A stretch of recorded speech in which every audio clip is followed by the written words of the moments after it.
Well, g'day footy fans, and thanks to Filming Footy, welcome to the day that decides it all. Welcome to Montine Kia Oval in Woodville for the Police Credit Union Division 4 Grand Final. Coming up, it's the Bulldogs of Plympton against the Cats of Walkerville. It's already been a big day. We've had 2 of our 3 grand finals decided. Plympton were in both. And they won the Seas against Smosh by 23 points earlier today, 7-7-49 to Smosh 3-8-26. The Bees was a rematch of last year's grand final, which Plympton won. Walkerville got them in the rematch by 28 points. The Cats 10-5-65, Plympton 5-7-37. You can see the teams are out. There are no changes. As here's the national anthem.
A very healthy crowd here at Woodville. Of course, Plympton and Walkerville doing battle in both the A's and the B's, and for Plympton, the A's, B's and C's. So it's been an early start for the diehards.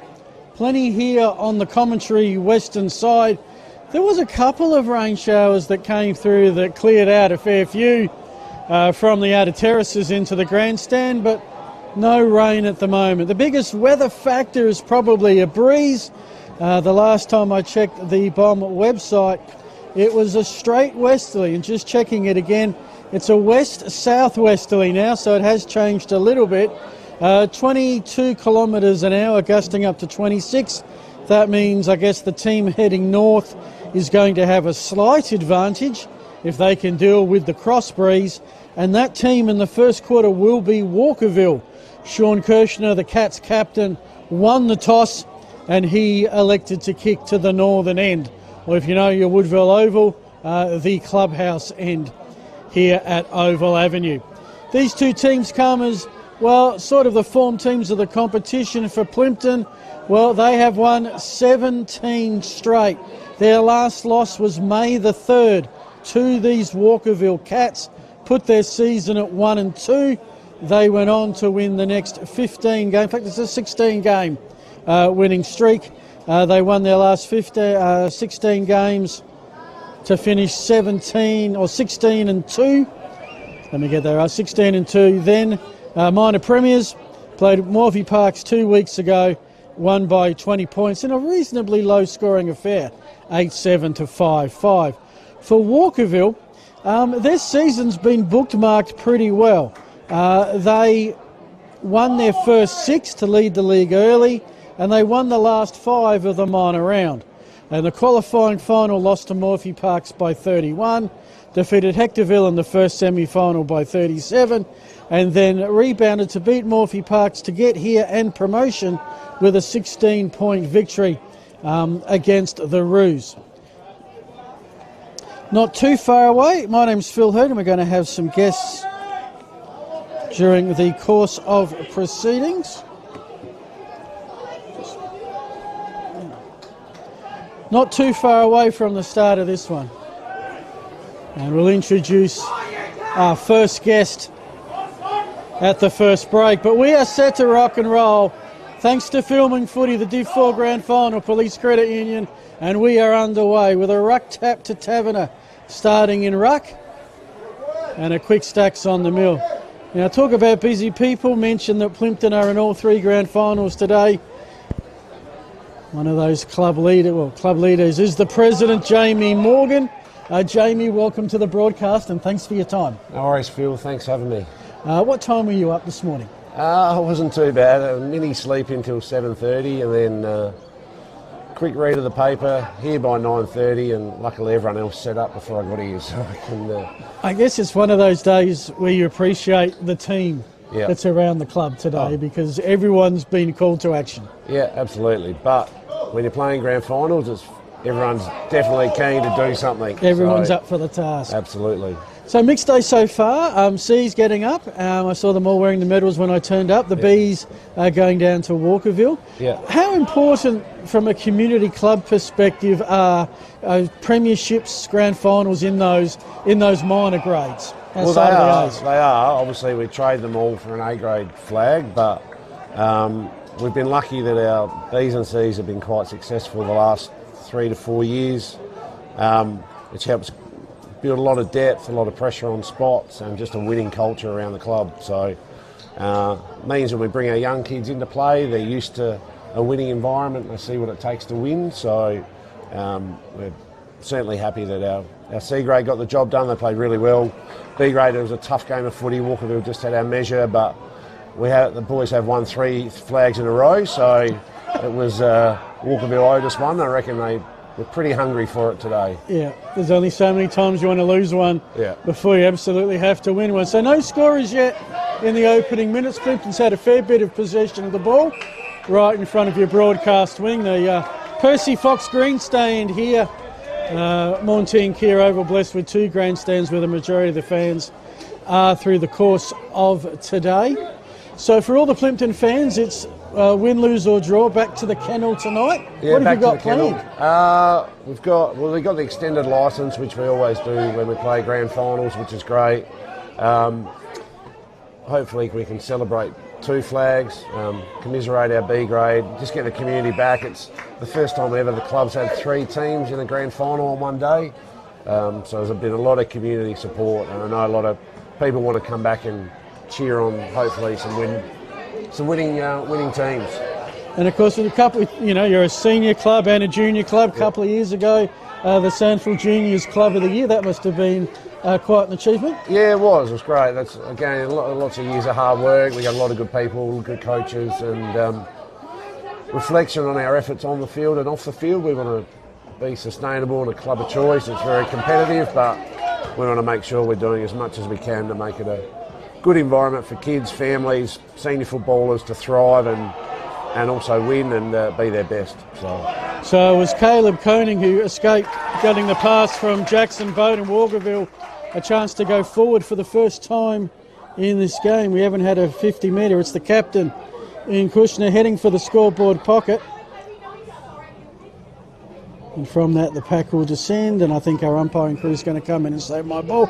Very quickly to recognise the umpires, Bo Girdham and Matthew Raymond, the field umpire, Lewis Hogben and Elijah Rogers running the boundary, Simon Keir and Nicholas Rogers waving the flags for the goals and behinds today, and congrats to them, because getting selected to umpire in a grand final means you've had a pretty good season as well.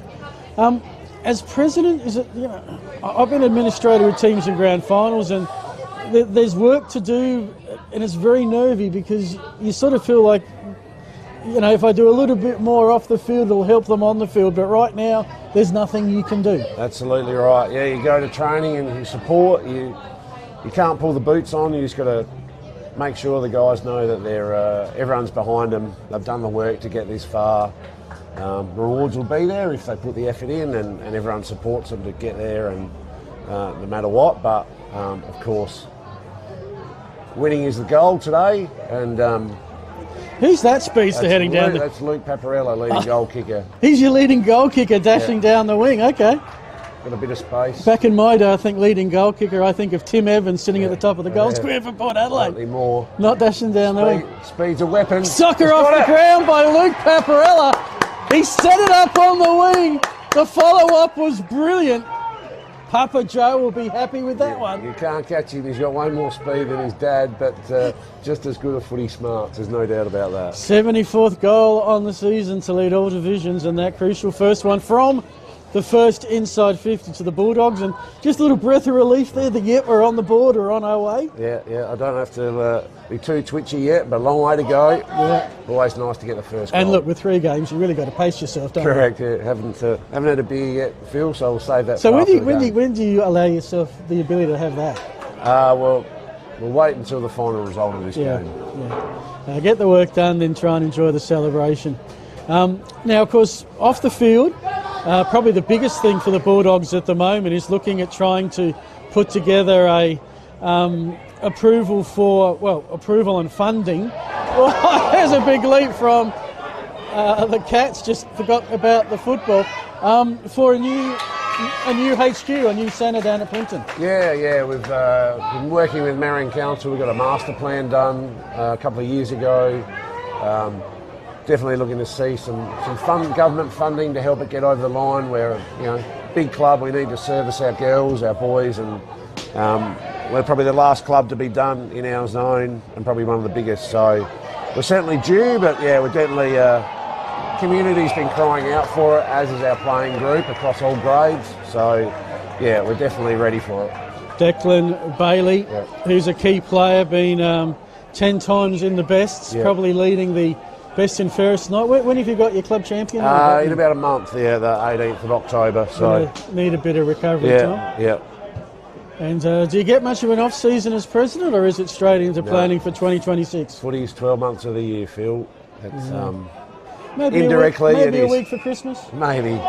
Although, mind you, I did get a text message from a player on Christmas Day one year, so I didn't even get Christmas Day off one year. Wow. So it was a good message, not a bad message, but still. You'd hope it's a good message on Christmas Day. So Walkerville just playing a little bit of keepings off at the moment, looking for a bit of run, which they're trying to get. A little bit of miscommunication, but Reardon got there eventually. A lot of Bulldogs in defence. A couple of times Walkerville have gone forward. They've been repelled pretty quickly. That's Michael Charles on that. We'll go back to try and go forward. Got a beautiful view up here with Barnaby on camera, joining a special guest. We've managed to borrow for about 10 minutes. Plympton boy. Well, here we go. We've got the 3 of us. Never played for the club, but my first job in footy was, used to love manning that manual scoreboard. Can't believe you replaced it. It wasn't me, Phil, but I think it might have been, I think the OH&S safety rules might have caught up with the rust and they kind of didn't exist in the mid-80s. Life was a bit more simple then. It was $5 and 2 raspberry lemonades was the going rate. And at those days, in the, Glenelg South Adelaide Football Association, because Plympton have played in a lot of leagues. Yeah, it's a bit before my time, but that league, there was a Glenelg District League, I think. The Southern Metro, League, and then SAFA. So it's been, wherever I suppose the league has moved, they've been with it.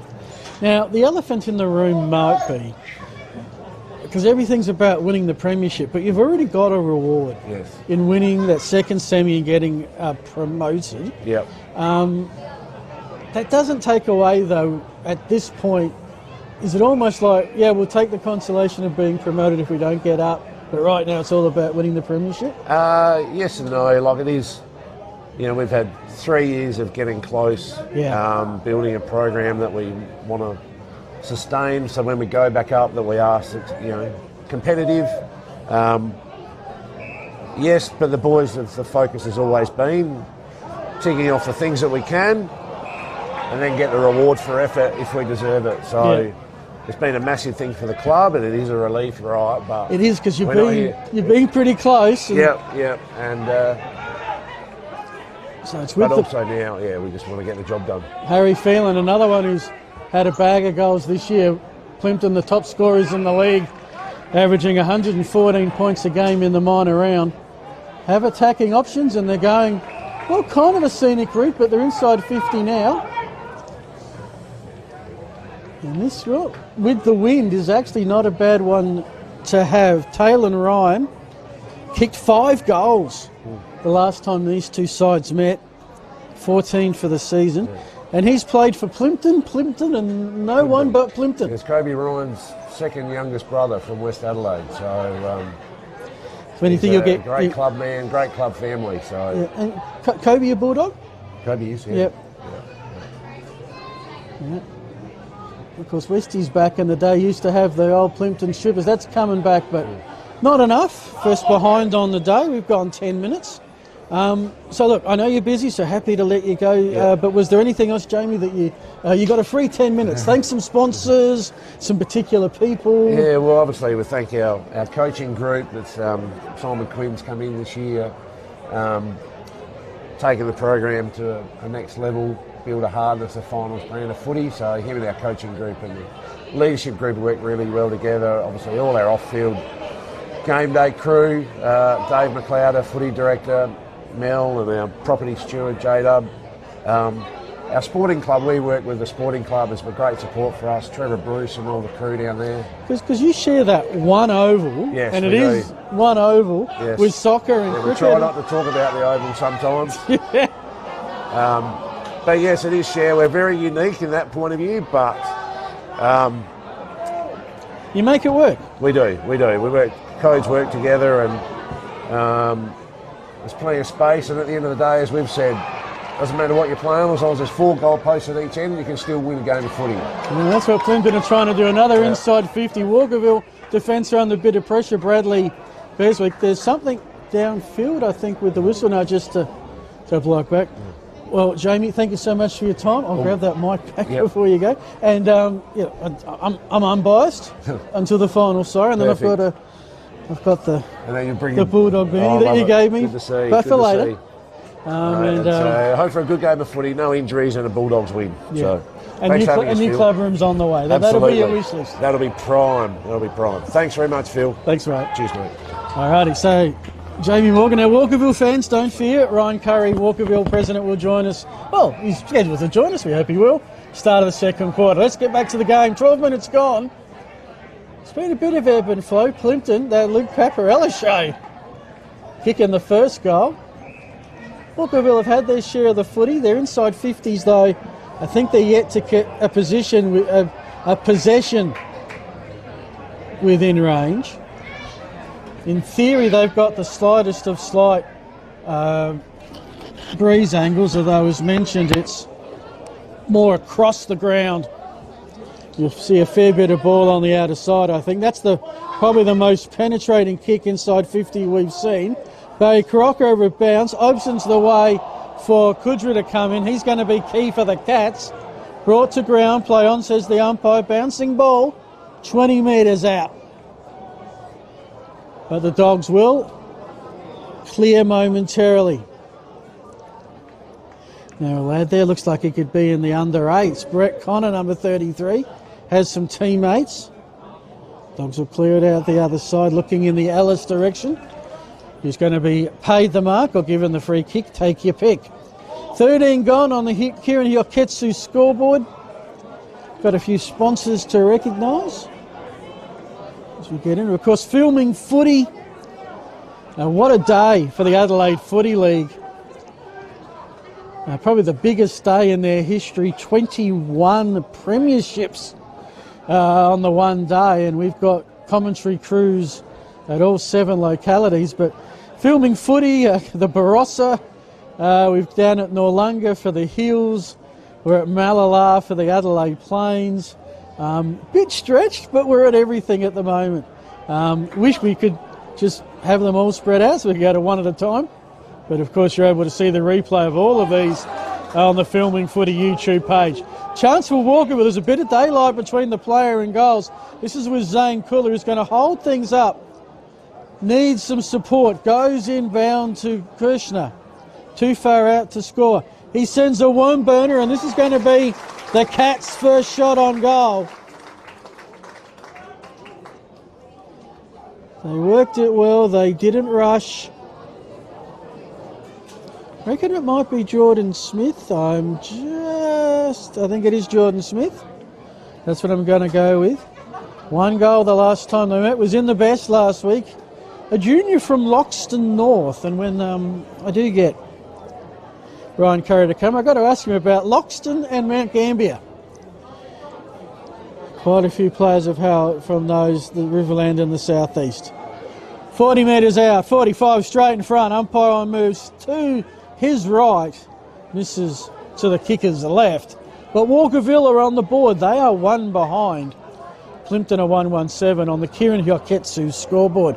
There's other sponsors: Dartfish, Archie's, Classic Clashes, Custom by ORTC, High 5 e-bikes, of course, the Player of the Year in Division 1, Kimberley Resorts, and as mentioned, the Kieran Hyoketsu scoreboard. We thank all of them for their magnificent support in many, often the Adelaide Footy League and many broader than that, helping Filming Footy do what we do, which is bring you the best of community football. Tackle out of bounds was touched. Of course, the last possession rule exists here.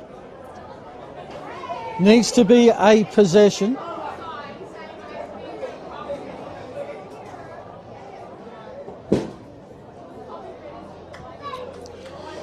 Kick by Bowen is inside 50. There's a bit of courage shown there by Guy Page, former double blue. Last year he played 17 league games, was 2 reserves. I wonder if he'll be at the Adelaide Oval tomorrow for the Sandfield Grand Finale. And that's not great by Mitchell Hahn. Getting a little bit of remonstration. It's going to be 25 metres.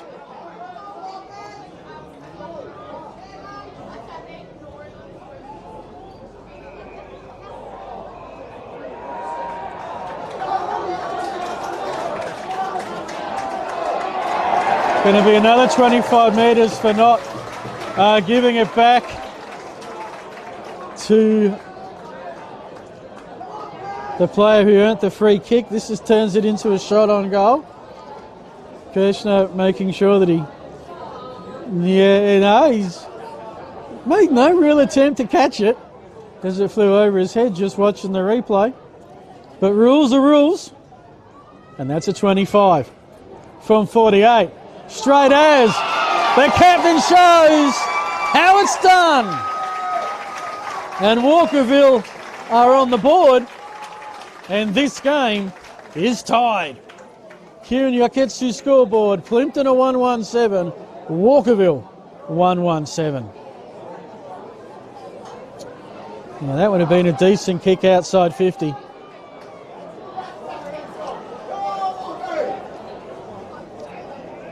If you have just joined us, the earlier results: Plympton beat Smosh West Lakes 23 points in the C4 Grand Final, 7-7 to 3-8. And in the Bs, Walkerville, who lost to Plympton in last year's B grade decider, reversed it. 10-5-65 the Cats, 5-7-37 the Dogs. Walkerville won the toss. They have a slight wind advantage that is mainly going across this oval at Woodville. Cats clearance without really much of a clear possession. Pickering just soccers it forward. Now they try go out and get it, and the pack will form pretty much right in the middle of the... In fact, there was actually a brilliant hand pass in that clearance. Tap down and Dogs will clear. That's a good, solid grab by Lockie Stoddard. Stoddard, the Goodwood Saints Junior from Brighton Bombers, spent some time in the Glenelgan West system. We've got a free kick downfield. Harry Phelan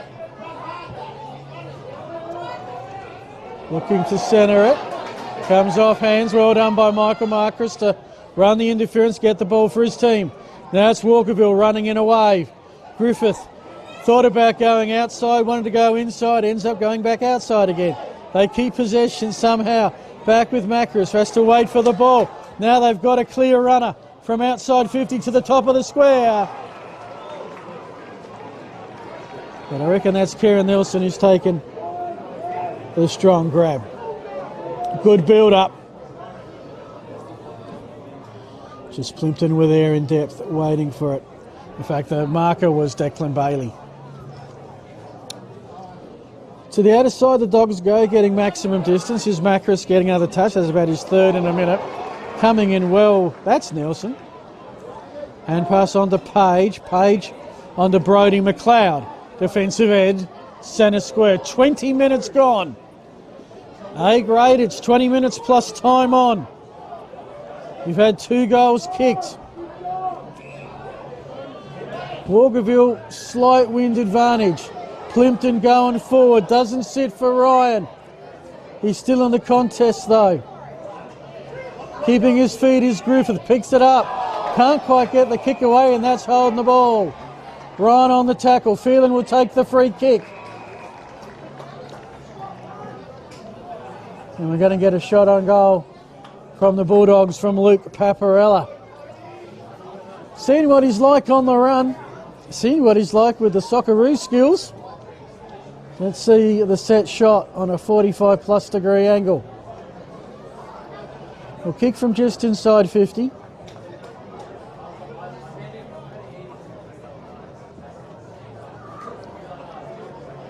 Already has 1 goal. Coming back, but not enough. That's enough for the Dogs to take the lead. They're 1-2-8, Walkerville 1-1-7. 21 minutes gone. As, welcome to the Adelaide Footy League. We have to go and fetch the footy.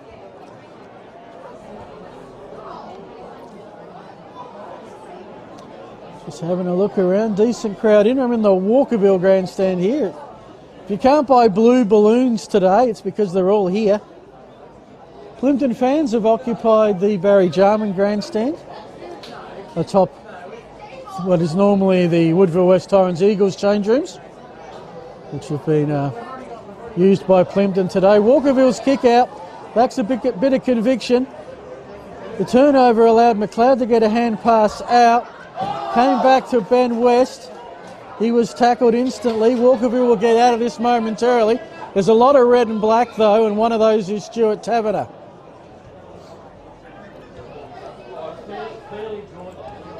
Taverner, 11 league games for West Adelaide.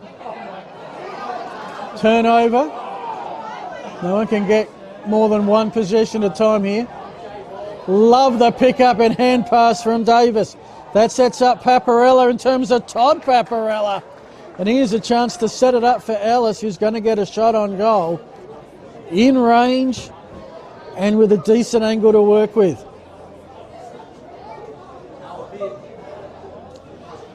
Quick visionary hands. I'm not sure if there was much of a... Paparella gave the call, I'm out. And most importantly for Paparella, was able to pick out the leading Ellis. About to tick into the 23-minute mark of this first quarter. It's a 1-point Plympton lead. And that's been doubled, marked over the line. That's a behind. 1-3-9 to 1-1-7 in favour of Plympton.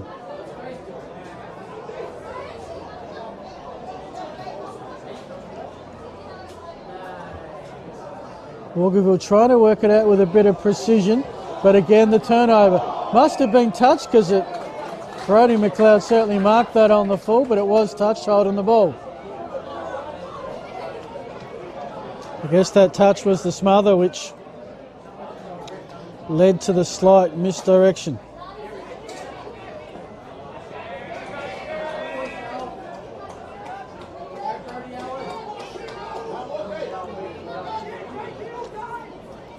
Of course, 6 other grand finals around the Adelaide Footy League will, during the quarter time break, will, if I can, do a bit of a scoot around. Walkerville work it out well. Pickering to Dickerson. And just as they clear into space, the quarter time siren will go. That quarter going 24 minutes. The goal scorers are Luke Paparella off the soccer boot for Plympton, and Sean Kirsner with the straight set shot for Walkerville. It's Plympton by 2. You're watching the Police Credit Union Division 4 Grand Final in the Adelaide Footy League, thanks to Filming Footy.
Welcome back. We're all set to go, except there's a fair few crowd members that are taking their time to get off the arena. Give me a chance to give you some score updates around the Adelaide Footy League.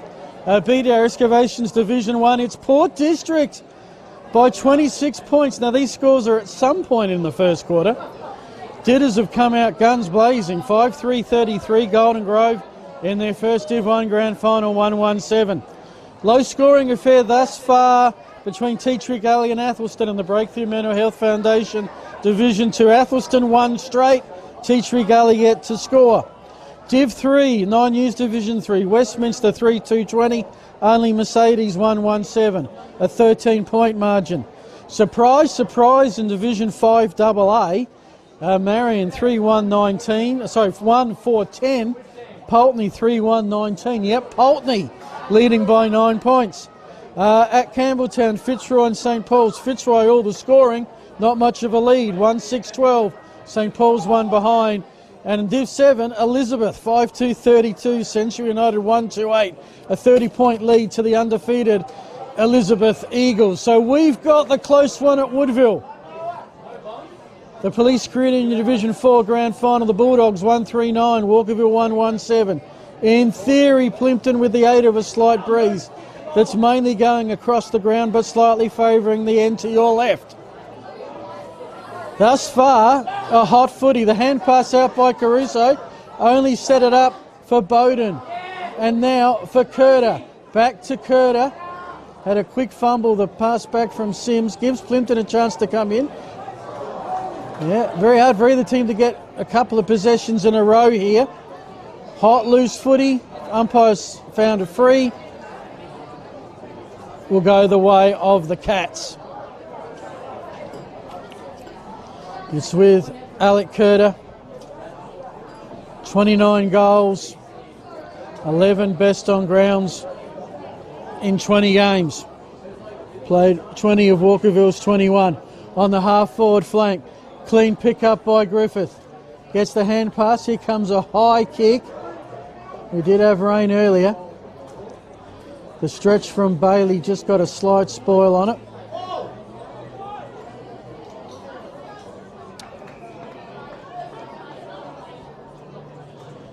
Plympton player Nathan Caruso just a bit slow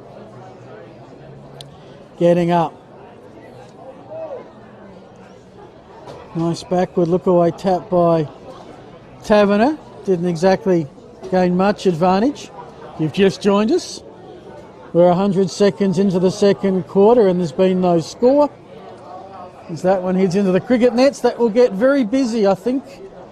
1st of October is when the lease changes and this becomes a rather high-ranking cricket oval in the South Australian District Cricket Competition, home of the, I think they're the Woodpeckers, the Woodville District Cricket Club. They're certainly green and gold. And they've certainly got a lovely little facility here as well, overlooking the oval. But for now, the last vestiges of footy season, as that kick out of bounds without being touched, despite the best efforts of Harry Phelan, will be Walkerville ball once they extract it from the terraces.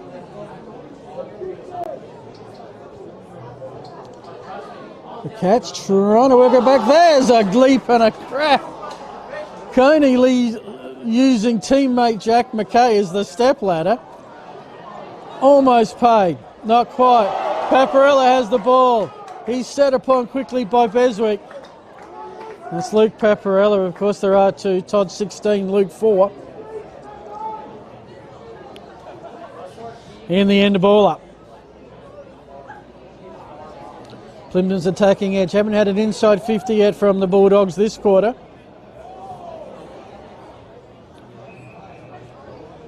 And in a bit of stoppage. As mentioned, we did invite Ryan Curry, Walkerville president, to join us for a chat at the start of the second quarter. Hopefully Ryan will join at some stage. I really can't go and find him because I'm it otherwise. But anyway, inside forward 50 we go. And umpire says my ball. So bit by bit, Plympton have worked it forward. Heading to the clubhouse end here at Montine Care Oval.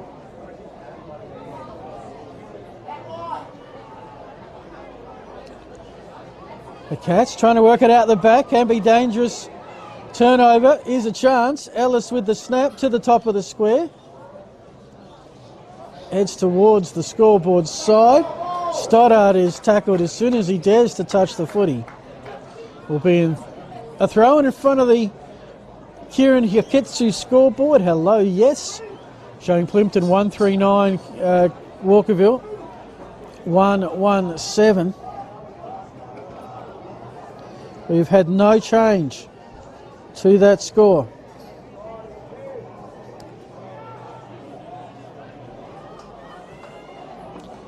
Well, we have now because there's a behind to the Doggies. Takes a 2-point lead, makes it 3. As that kick out of the snap was, I think, barely snuck in for a point.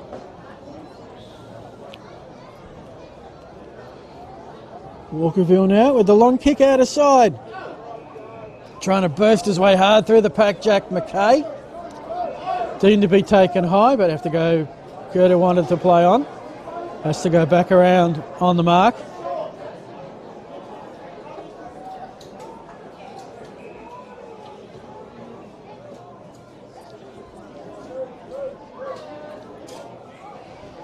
So it's a grand final that probably hasn't had any great high standards yet. A Paparella's run down the wing and backing it up for the soccer goals probably been the highlight thus far.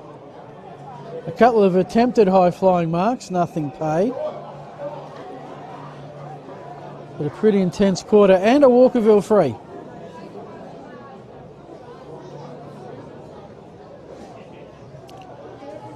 On the centre wing out of side where there's a fair bit of red and black. Walkerville certainly have their fan base set up here in the Percy Fox grandstand. Commentary spot, Phil Herden with Barnaby on camera is right up the back. So as Walkerville go forward, Plympton repels with Guy Page now. Defensive end of the centre square. Here we go. Here's the visionary kick in the space of Connor. In one motion, marks, kicks, finds a player in scoring territory. That is fantastic transition. Guy Page's kick, acknowledged now by Brett Connor, was absolutely right on the dot. Little bit like a quarterback passing to a wide receiver. And in American terms, they call that the pass right on the dime. I'd say it's harder to do it by foot than by hand. Unfortunately for the Dogs, the kick not converted. It's another behind, 1-5-11, and obviously as that tally goes up, you start to worry you're kicking yourselves out of a contest if the other team has their moment. Right now it's a 4-point lead. Noted across the grounds. One of the bigger favourites, or the biggest favourite across the 7 would have to be Elizabeth against Central United. They've annihilated everybody in their path pretty much this year in Div 7 and were 5 goals up at quarter time. But Marion only lost 1 game all season and they're losing by 9 points to Pulteney, who finished in 4th. The only 4th ranked team to make it to the last dance today across the 7 A-grade divisions. Bit of aerial ping-pong from the ruck contest. Spills out of bounds, will be another throw-in. 8 minutes gone. Oh, no, deemed to be a possession. Okay. Walkerville's kick, 8 minutes gone. Just a couple of behinds kicked to Pulteney. So, got Pulteney on the brain now. Sorry, right colours, wrong design and wrong location. With Plympton Bulldogs now on the centre wing.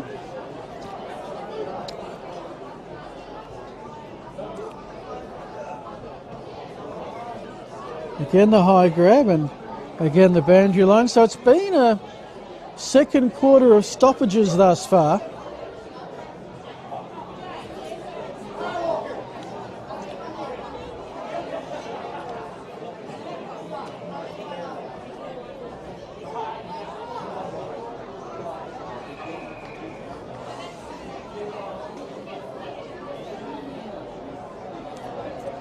Right now, if you love your stoppages, have we got a grand final for you?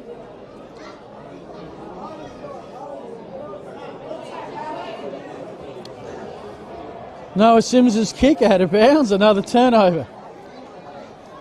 So these two sides have been the longest residents of Division 4, and of course they won't be there next year. Both getting their promotion by defeating Morphettville Park. Plympton in the second semi, Walkerville last week in the prelim, I think at Blair Athol. Bulldogs move it forward to Caruso, who wasn't in great shape about 6-7 minutes ago. High kick to a packer, it spills out the back. Holding the ball is the call.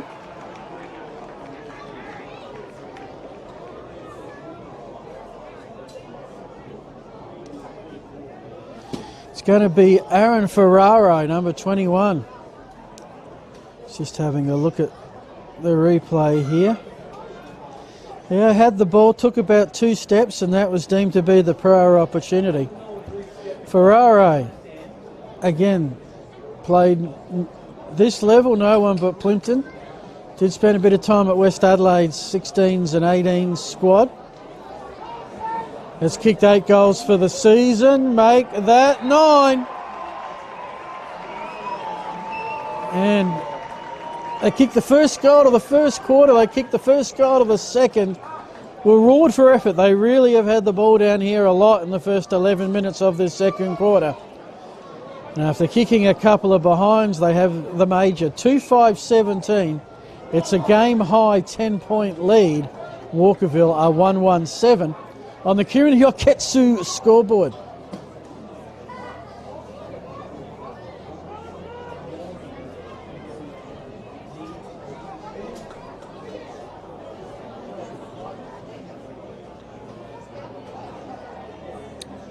Back underway, beautiful pick up by McLeod. Doggies with the clearance. Couldn't quite pull it in. Ferrara looking for the second mark. Now he wants, Walkerville says, well, it was good enough for them, it was good enough for us. In fact, it was Stoddard found to be holding the ball.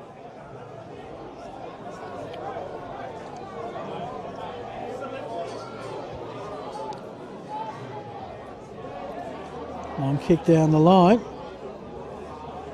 Nelson for Plympton was the first to grab it. He was grabbed straight away. We'll go again.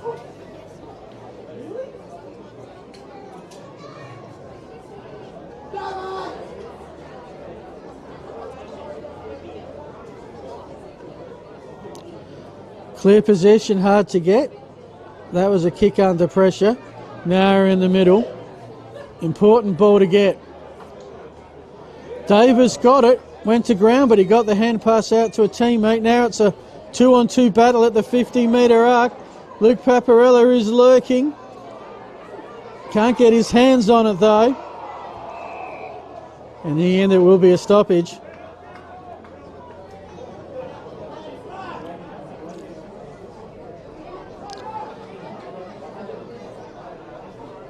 Still a hot footy. Jack Rowe. Walkerville just cannot get any space to do what they want to do with the ball. They've kicked to a 3-on-1 contest. And is that skill or luck or a mixture of both? Grand final day, you don't care. Ben West from 50, kick partially smothered. That's important for the Cats, who now have their hands on the football in a millisecond of time. For Coney to find Pickering. Half-back flank. Wormburner, good kick, finds Reardon. Now the runner's going past. Back in board to Koenig. At the edge of the T-saucer towards the 50-metre arc. Trying to tap it forward. It's advantage. A chance for Brodie Allen, who stepped to the right. That reduced his angle. And in the end couldn't compensate. One of those interesting ones to call advantage, as it was ruled that he was, Curter was held onto, but when it spilled to Allen. Allen had time enough for a bounce. Just didn't straighten. Opportunity lost. I guess we'll find out. We'll know in about 90 minutes. It is Walkerville's first score for the quarter. Plympton have kicked 1 goal, 2. Walkerville 1 behind.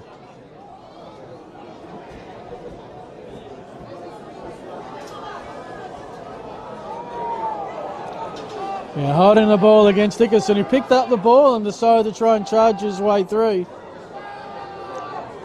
If I can see it from way back here, field umpire shouldn't have any trouble, and we're in agreement on that adjudication. Ellis. Half forward flank. Beautiful clunk with a fair few cats around him. Lockie Stoddard. Here's the important kick. Into 50 to Paparella, who's marked just inside the 50. He'll be kicking just outside of it. Too far out the score, you would think. Pretty sure he agrees, although in the end he's going to give it a decent crack. Ellis couldn't pull it in. Another behind to Plympton. Kieran Hyoketsu scoreboard 2-6-18, Walkerville 1-2-8. What looks to be a low-scoring grand finale for the Police Credit Union Division 4 competition.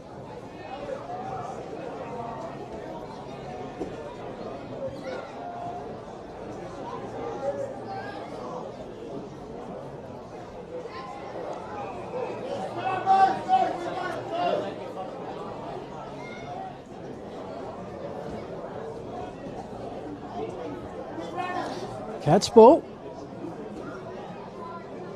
Off hands will be a throw in.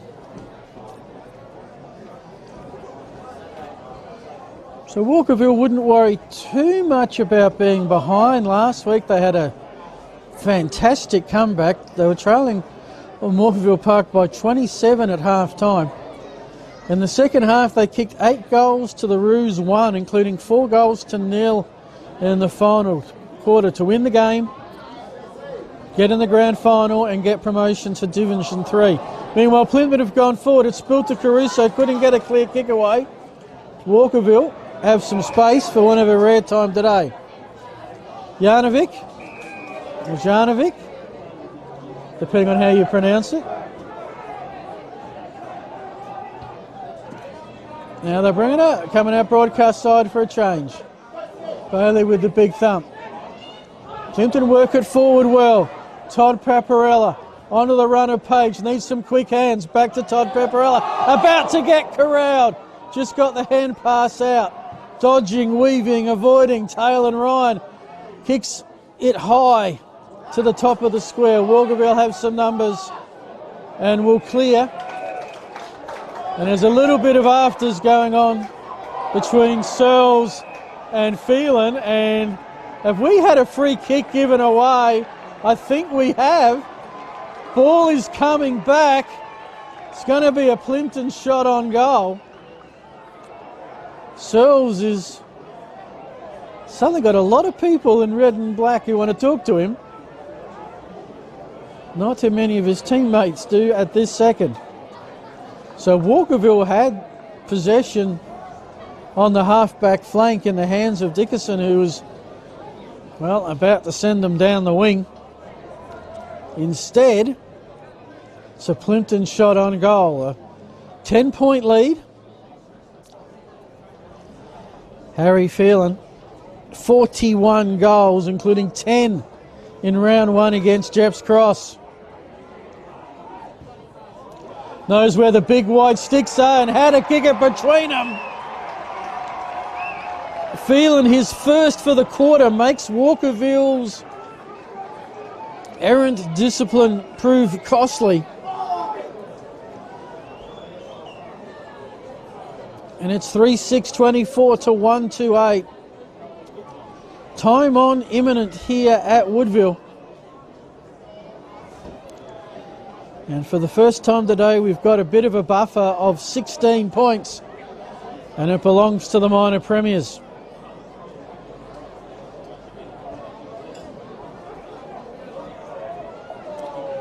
At half-time, we'll take a bit of a breather break, do the duties that need to be done, and we'll come back with some scores around. Don't forget, YouTube filming footy. Huge amount of football being covered this afternoon across the city and beyond. Noarlunga for the Southern Footy League Grand Final. My club, Happy Valley.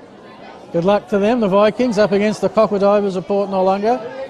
Barossa, it's the Donnybrooks of Williston up against the Tigers of Nurut-Parova.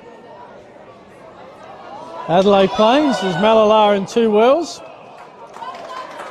And that's before you get to the 7 grades of the Adelaide Footy League. So if you can't find a decent footy game this afternoon on Filming Footy, you're just not trying hard enough. Plympton have worked it forward again. Bit of a back-headed falcon, but it's inside 50. Walkerville would be under siege. They really, really, really don't want to concede the next one. And they might. Flying from the clouds on the tackle, it's going to be holding the ball. As you can see, the combination earlier of Davis and Ryan, some key touches.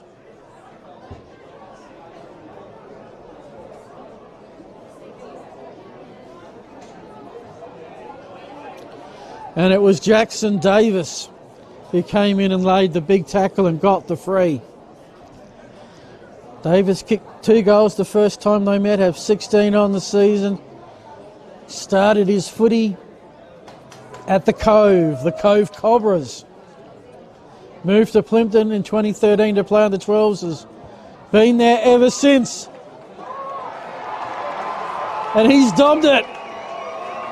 His first, Plympton's 4th. And now they're putting a decent gap. The Bulldogs, 4-6-30, Walkerville 1-2-8.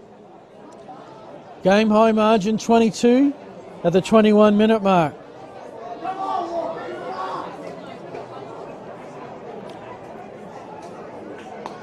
Half-time possibly cannot come fast enough.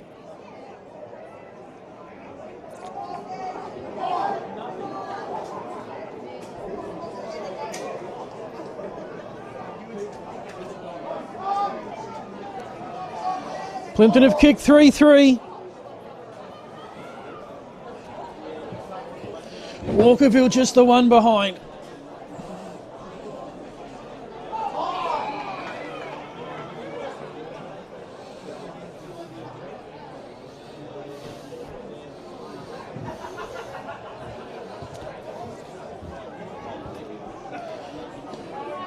That's Brett Connor with the clearance for Plympton.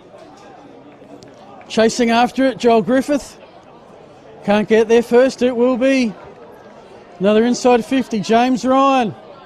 They flew from all directions, but no one could take the mark. Enough cats stay down. The kick puts Noah Sims in all sorts of trouble. Plympton have turned it over, but it ricochets out to Macris. And now with Kudra, for the first time in a fair while, Walkerville are away, but there's a smother, a beautiful 1%er. What can they do on the turnover? Will it bounce? No, it'll bounce out. Wasn't touched, last disposal. That would be an interesting one if they ever think about doing the last disposal rule between the arcs. That one went out right on the arc. Not sure if the rule needs the adaptation to just be between the 50s. But anyway, nice tap on. Here comes Walkerville. Their best chance in a fair while. Race for pace. Rankin Cooper is first there. It's deliberate. I don't know if that rule exists in that league. But it's a big moment for Walkerville, trailing by 22. They need something to take into the halftime break. And for the first time in probably about 10 minutes, they've got it at their 50. As that was Mitch Hahn battling for Walkerville. The tap to the front will again go out of bounds. 24 minutes gone. It's around about how long the first quarter went, but there was 2 goals kicked in that quarter. We've had 3 all to the Bulldogs in this one.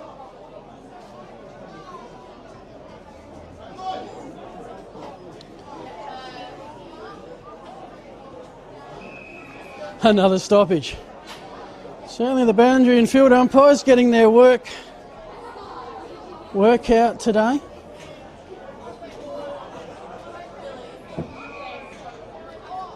And we'll go again.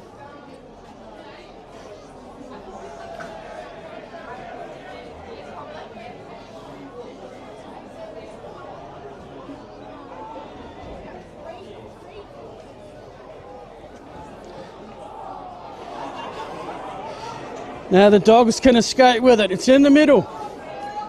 Will it sit? For Davis, it does. On to Ellis. About to hit 25 minutes. Stoddard from long range. Paparella's looking at the back. He's taken the mark. Distance will not be a problem. I reckon his die is going to be put on a tight angle.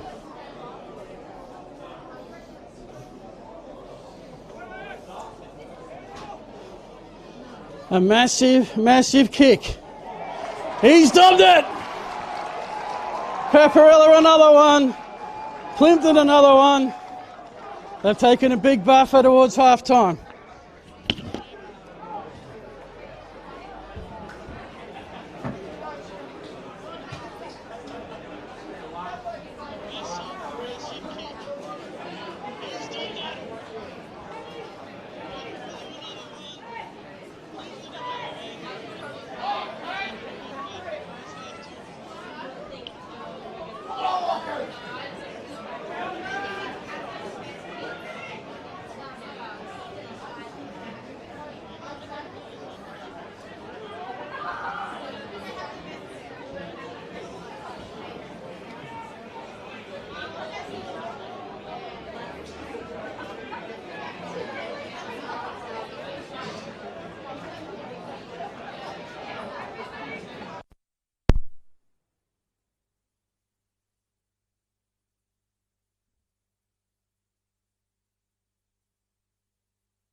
Alrighty, welcome back, Montine Kia Oval. What a day for community footy, grand finals across the city and across the state. Let me update you with what's happening around the Adelaide Footy League. Beta Excavations Division 1 Ditters came out flying. They've got a 39-point half-time lead, ready to go back-to-back. 8-5-53, Golden Grove 2-2-14. Division 2 might have been a very early score that I gave you, because at half-time it's Teachery Gully by 45 points. 11-5-71, Atherstone 4-2-26. Division 3, Westminster over Unley by 20 points. The Jets just 1-1-7. The Dragons 5-3-33. If there's a shocker in the division's grand final, it's Marion and Pulteney. The Rams lost one game. Pulteney finished 4th, but it's Pulteney 6-4-40. Marion 3-5-23. At 17 points, that's the close one. Division 6, Fitzroy 9-10-64. St Paul's 3-3-21. The margin 43 points. And Division 7 to round it out. Elizabeth, can they go unbeaten? They lead Central United by 29 points, 8-4-52 to 3-5-23. So for a few engravers, they can maybe start a little bit early. Of course, you can always do to your opponents in the second half what they do to you in the first. Hoping that's the case, President of the Walkerville Football Club, Ryan Curry. Ryan, welcome to the broadcast booth and thank you for your time. How are you finding grand final day? Yeah, thanks, Phil. Good to be here. Yeah, look, we had a good start to the day, that's for sure. The B grade got over the line and they reversed the result from last year. Plympton knocked us over, ran over the top of us in the last quarter last year, so it was good to see the B grade boys reverse that. And yeah, we've got our work cut out for us here. It feels very deja vu to last week, the prelim final out at Kilburn, and the boys came out and had a really good second half. So. Yeah, look, I don't think we could play any sort of worse than what we have so far. So that's probably the positive for us, I think. Yeah. Proven to be the comeback Cats after last week, trailing Morphy Parks by 27. This time the margin 29, so within the same ballpark. Just from a presidential side, what's been the biggest thing on your plate this year? Oh, look, we've had a few things on. Probably one of the bigger things was our numbers have been so strong over the last couple of years that we entered a D grade team for the first time in about 40 years. So that's been great. And we're about to, next year will be the first year of our senior women's football program. Oh, fantastic. So we've got plenty of numbers. We've got a really good feeling around the club, and yeah, we're onwards and upwards. So back in the middle, we'll just chat as the game progresses. It usually works well, as long as I can see the next stoppage. But Plympton look like they'll get the clearance. Want to continue their momentum. They had a very good last 15 minutes of the second quarter. Sits with Brett Connor. Heads right to the top of the square, and a great start for Doggy fans. A mark straight in front, 20 out. So last week, the big win over Morphy Parks. You get promotion. That's a great achievement, because 8 years I think you've been in Div 4. That's right. You almost got a mortgage. The way most people see Div 4 as you're there for a short time moving through. Yeah. You sort of took up a bit of permanent residence. Well, we did win it in 2020, which was a COVID year, and so we're yes. Yeah, which they had no promotion relegation that year. So we're a bit unlucky, I think, that year. Nick Ellis from straight in front does not disappoint. Plympton look to be on their way. They are 6-7-43, Walkerville 1-2-8. Yes, the 2020 Premiership, great, crazy year. Were you involved back then? Yeah, I was. It was my probably the first or second year involved as a president. Yeah, so there was all sorts of crazy rules in place for training, and what was the word? Standing consumption or something. For, and everybody had to have their own water bottle, which is probably still a thing now, probably. Well, yeah, but no, it was certainly a challenge, and it's funny times really when you look back at it now. But yeah, thankfully we don't have to worry about that at the moment. Yeah, at least it's now well and truly in the rear vision mirror. So has Walkerville had a women's team before? You said obviously the juniors might have had a few, but juniors very strong girls teams. But no, this will be the first women's team next year. So Yeah. All of a sudden, in a couple of years, we've gone from 3 senior teams to 5 as of next Wow. year. So yeah, a bit of work, but we'll be right. Now, 2 places in the state I've got to mention, because as I was doing the player research, they came up a lot. But first, we've just got to see if Plympton are going to pour on more pressure here. They'll get the shot on goal that will sail out of bounds and will be out on the full Walkerville ball. Loxton North and Mount Gambier. There's some connections happening there. Very happy hunting grounds for our footy club. No, look, we've got strong connections all over the country, or country South Australia, sorry. Most of it comes through University College, Aquinas College up in North Adelaide. A lot of our boys go there, and you'll see our team today. We're extremely young. All these boys are at uni. They're all 19, 20, 21 years old. Yeah, which means this is a great grounder, regardless of the result, which looks not to be going away at the moment, is another doggy's mark. They've had the ball in their half of the field. This is Lockie Stoddart, who will saunter back and put that one onto over the fence, I think. Yep. I think Malcolm Blight, back in his day, actually used to stand behind those goals and collect footies for practice when he was a young lad. Good idea. Good idea. Maybe it's a footy. Maybe we can get rid of that footy. Yeah, different footy. It'll bounce your way now.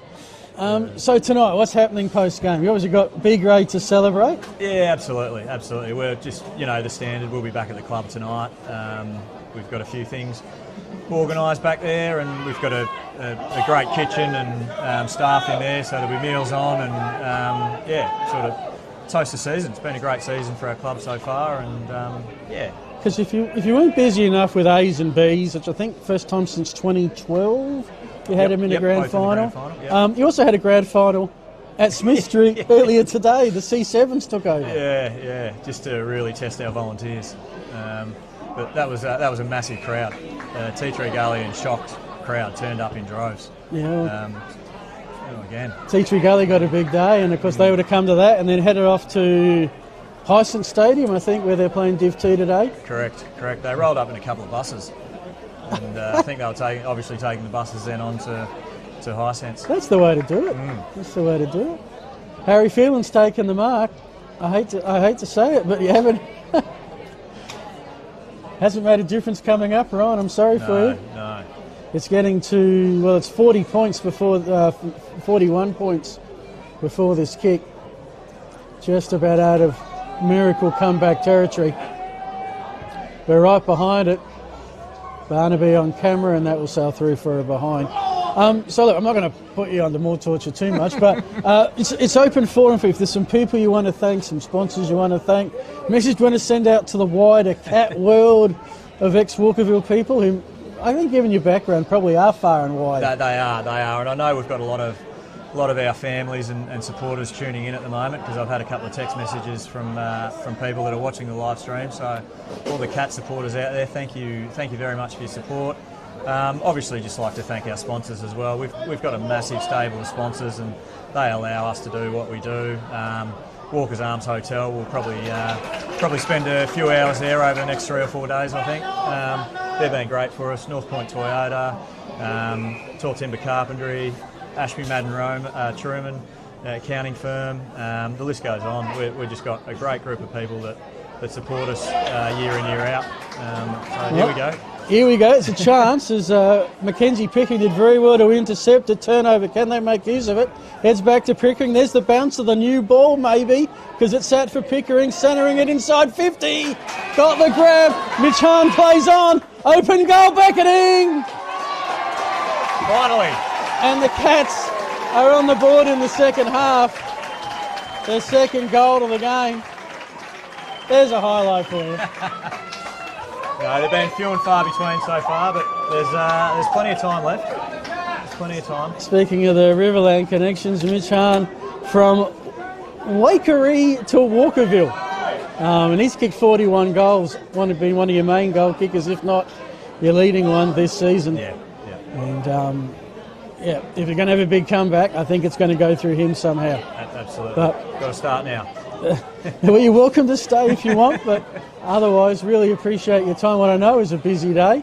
Do you have a plan A or plan B depending on this result, or is it sort of is our plan? Well, I think we'll work it out. Yeah, we'll work it out on the fly. But Oh no! Look, regardless of this result, we'll still celebrate tonight. It's, you know, as you touched on earlier, we're up to Div 3 next year. There's a lot of good things happening around our club, and we've had a great year as well. So we'll celebrate the year regardless of today's result. And just, I can't remember if I asked you off air, or I think it was off air that I asked you, is Plympton looking for the quick reply to Lockie Stoddard. There's lots of building happening around Walkerville at the moment. Any benefiting your club? Lots of building. We got a new electronic scoreboard this year and some new lighting. Our lighting was due for an upgrade, so we got that, which was great. The bowls club next door is just about finished. The cricket nets and tennis courts up the other end are getting redone, and we're next cab off the rank. So we're just working through with the council and the state government at the moment what that looks like, whether it's a redevelopment or a refurbishment. So in the next sort of 12 to 18 months, I would imagine you'll see a fresh new club rooms there for the footy club, which is great. We need it. We need the female facilities. We're sort of lacking them at the moment. And you're a huge junior club from memory as well. Massive, yeah. So we won't be too far away having some building going on. So it'll be good. No worries, Ryan. Thank you so much for your time today.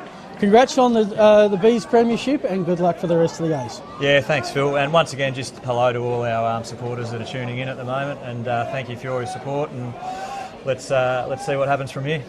Well, there's still enough time. Well, thanks, mate. And I'll just. All right, that's Ron Curry, president of the Walkerville Football Club. We thank him and Jamie Morgan. They've had a busy week, and their day is a long way away from being finished.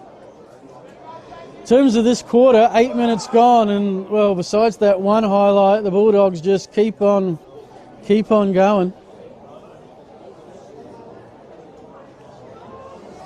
They've kicked 2 goals, 2. It feels like they've actually kicked more. The margin is 37. Just 9 points gone. It's right at the top of the Plympton goal square. Searles with the tap. Pushing it into some space. I think that was Rowe. Just, if I keep pushing it and don't grab it, I can't be tackled. At least not legally. And certainly Walkerville have done well to work that out of trouble. But I think it, with the breeze, which if you remember, folks, is going across the ground. And this is going to be a throw-in. Plympton looking for their 18th straight victory. Their first premiership since winning Division 4 in 2013. So if you do the maths, that's a dozen years between flags if they get up today.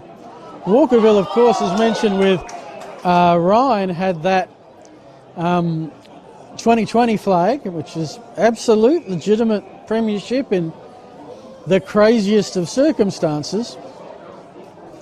We have a blood rule called here. But in 2020, if you weren't around, you missed a bit. We had a season that I don't think started until July. It ran a little bit over the normal time, and thankfully cricket were flexible with that, with a lot of grounds that we needed a few extra weeks to get in a decent season. We had, I think, a 9-game season and abridged finals, and with that, it was deemed it would be unfair to relegate anybody. And if you can't relegate anybody, you can't promote anybody. So Walkerville's Div 4 premiership is still a premiership. It didn't come with Div 3 promotion. But they have it now after coming back and storming home against Morphy Parks. And that's what the Cat faithful are hoping right now. Plympton showing no sign of letting up steam just yet. Brody McLeod to tackle. Ball up, 11.5 gone. We've got a bit of blue sky for the first time in some time here at Montine Care Oval. Pretty sure looking out the back of the Percy Fox stand, we're not going to have any more rain today. Ben West kick. Feel the Cats are just hanging on here at the moment. But they have the ball with Jordan Smith on the half-back flank. He'll centre it. Could be dangerous. Interference, turnover, quick kick to the top of the square. Open man mark. This could be it. The pressure to make something happen now forced an inbound kick a little bit too early, and with that turnover in that spot, no chance for the Walkerville defence to get back. Lockie Stoddard goes back and delivers. Now I'm missing a goal scorer. That's what happens when you get chatting. But Stoddard's been in the thick of it this afternoon. Kuhn Hoketsu scoreboard at the 13-minute mark. Plympton 8-9, 57. Walkerville 2-2-14. The 43-point margin is a game high.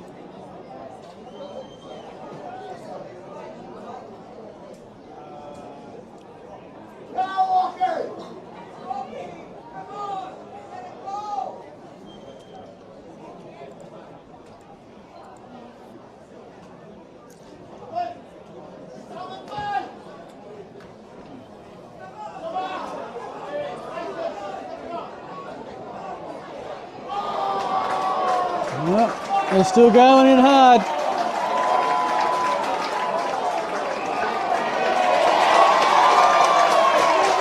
And Sims has got himself a free kick out of that, and that's the noisiest we've heard the Walkerville fans for a little while since their last goal. And it's going to be Sims to have his shot. Now, Sims has kicked 12 goals. He's one of a few players that actually played C grade this year. From South Gambia. Starts right with a breeze going left to right. That's not going to come back. It's going to stay on the field of play, eventually spill out. I reckon he's out of bounds in front of the Plympton C graders.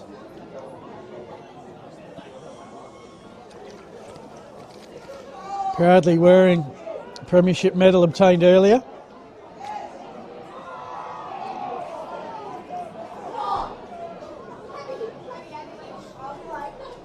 Looks like, at the moment, they might not be alone in having something around their neck later on. But still some hard yards to get. It is often quoted that this third quarter is the premiership quarter.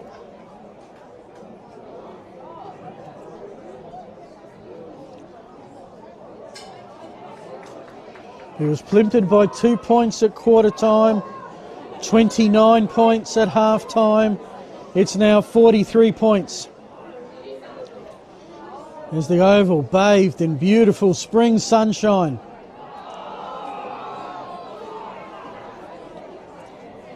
Won't be too long before there'll be a rope out and they'll be playing district cricket here.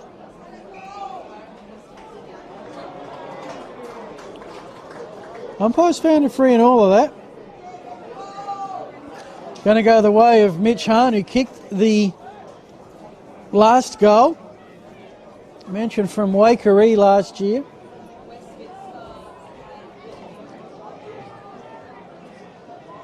From the Magpies.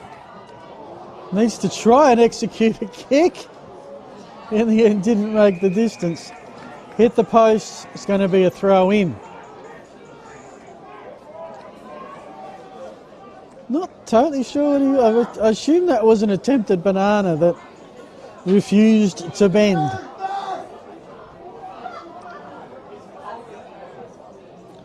lot of players around the ball. Both these clubs very strong in juniors.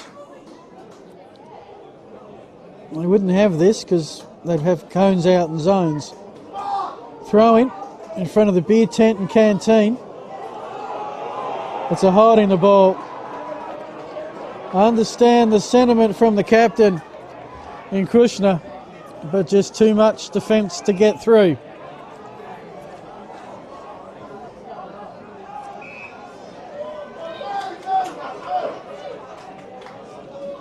It's coming up all Plympton at the moment. 17-minute mark, they have the ball. Can take as long as the umpire wants. And just like that, lands in the lap of Ellis, who kicked a critical goal earlier.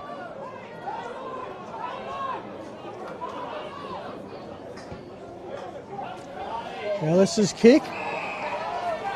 Plympton have phenomenal marking power. Ellis, Stoddard, Phelan. Haven't even mentioned their leading goal kicker in Paparella yet. As a desperate solo voice tries to get a Walkies chant up.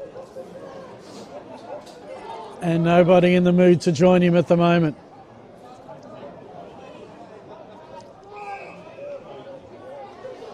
Now the stoppage between the square and the arc. This suits Plympton beautifully.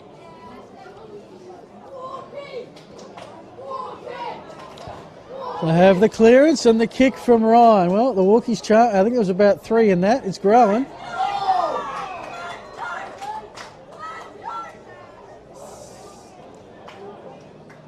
Well, I'll give him, as a leader of a Sandford cheer squad back in my day, I give them points for trying.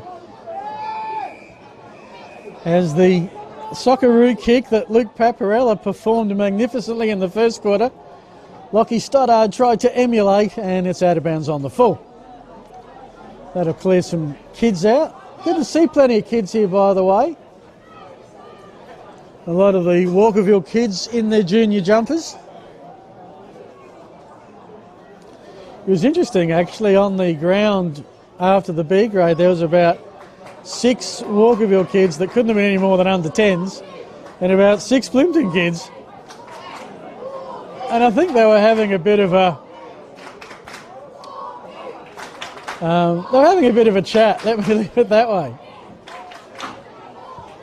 I think one side might be a bit vocaler than the other at the moment. Walkerville's kick, 2 Plympton players waited and the ball sat beautifully for them. It's been their day. Rankin Hooper in the T-saucer. The middle of Morn King Kia Oval. Does it open up for Page? Searles has got it. Hand pass, missed the target, or the target wasn't ready for it in Griffiths. Plympton surged forward, only as far as Bowden. Bowden asked to play on Paparella with the tackle. Bowden got the kick away. Back to the middle. Again, Plympton with some numbers. Gerke. The lead of Ellis. He's got options aplenty. Goes deep. Bit of a push. Should be Cats free to Jack Dickerson. About to hit time on. I got a rule. If you trail by 40 points with 40 minutes to, if you lead by 40 points with 40 minutes to go, you very, very rarely, if ever, get beat. Kerdra is battling hard. A magnificent solo effort to get it out. Give the Cats half a chance inside 50. But waiting back for it is Declan Bailey. He draws the defender. Then hand passes it into a little bit of disputed territory. Walkerville pick it up.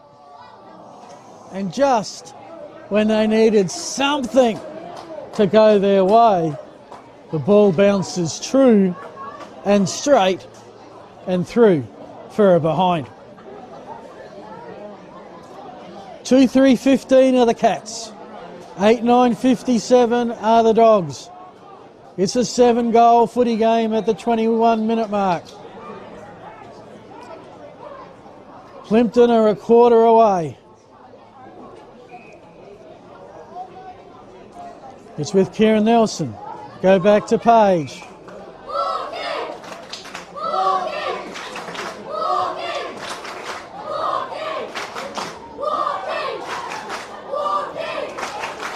As the Walkies chant, this time has some support behind it. Third time lucky.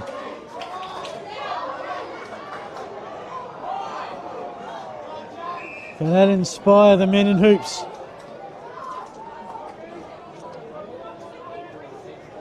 If it can, they got a long way to go.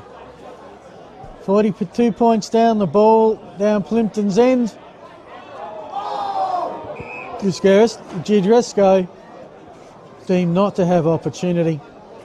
Another stoppage. We will have the Archie's footwear and we will have the iconic Filming Footy beanie, and that will go to the player judged by the umpires to be best on ground. That'll get the grand final medal. And all going to plan, because these things sometimes don't go to plan, we will have a post-game interview. But it will be after that player has been named, and they're named during the post-game presentation, so it will be after the presentations. All going to plan. Don't forget, Between the Posts, we'll wrap it all up in the grand finale show. We've got the post-game summaries you'll find tomorrow, and the weekly wrap with myself, probably at about 4 o'clock, all going to plan, tomorrow afternoon. And we'll put up the one chart that I love putting up. I only do it once a year. It's a chart where we try and fit on one page a logo of every single premier from the 7 women's divisions. There's Phelan flying. We've seen a few of those from both teams today. Can't wait for one to stick. Kick across country by Duncan. Plympton are holding their nerve for now.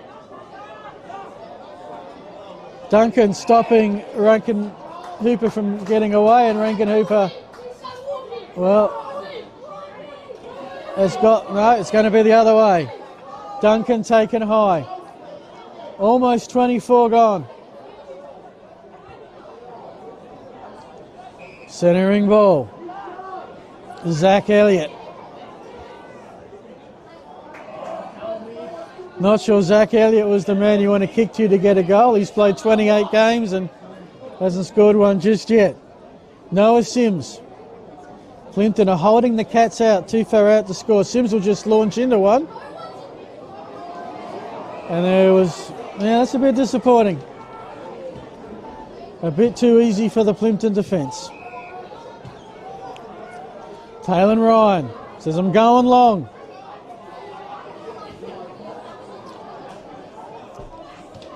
There's there's no one on the Plympton side of the centre circle, and there's only 2 players in the centre square.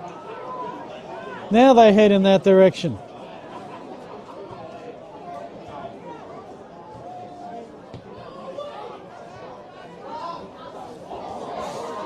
Ellis this time, and here comes Luke Paparella. Told you about that empty space. Paparella's running straight into it. He's running himself deep into a pocket. That's a beautiful corral. Seems to get the possession of Zach Elliott. I'll give you kudos for the tackle. But the ball's still in play. Now it's McLeod who's held up. Comes back to Caruso. His kick. Well, it went 15 up. Free kick to Walkerville. As Bradley Bezic is... A few Walkerville fans a bit concerned for our umpiring crew. They were worried that they may have lost their whistle. And very relieved they were that it had been found. Beswick's kick into a contest. Elliott. Bouncing kick. He goes, here's Kudra. He's got one man to beat. One man in pursuit. One man in support. It's Jordan Smith from 30. And the Cats deliver a late one. Oh boy, they needed that. Smith, one of those Loxton North recruits, gives the Cats their third. They're 3-3-21. Plympton are 8-9-57. It's a 6-goal game with a quarter and bit to go.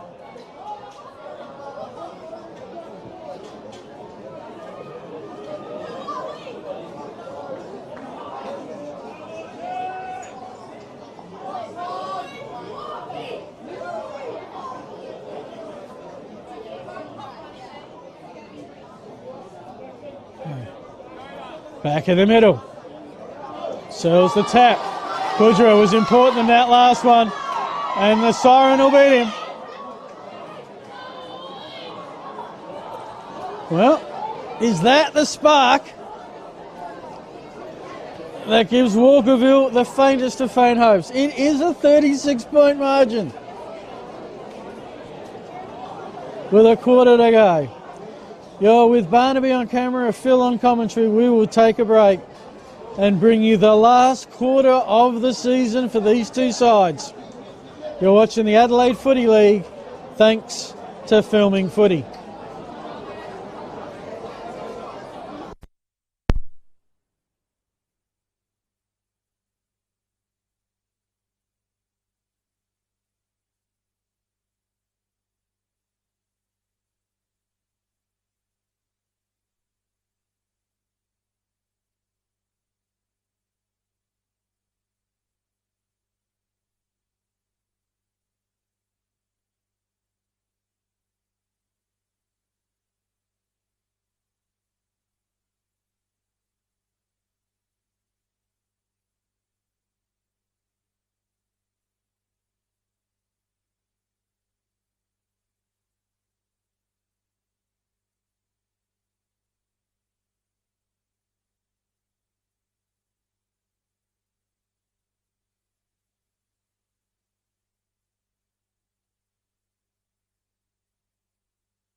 Welcome back, and here we are.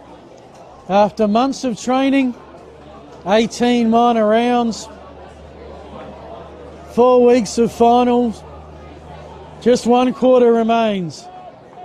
The Plympton Bulldogs that have been oh so close to getting promoted the last 3 or 4 years and finding ways to fall short.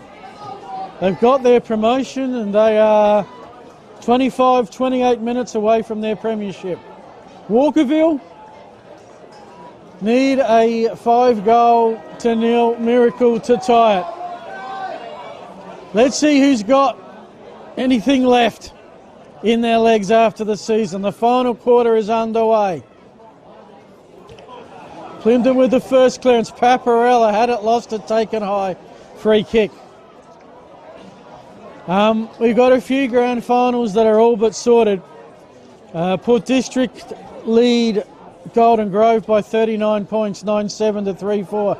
Paparella's kick finds a target, and Plympton have scored the first goal in every quarter, and it's with Ellis. And when you score the first goal in every quarter, you almost feel like you're chasing your tail. And a goal here would just about distinguish all reasonable hope. In the hand of Ellis, originally from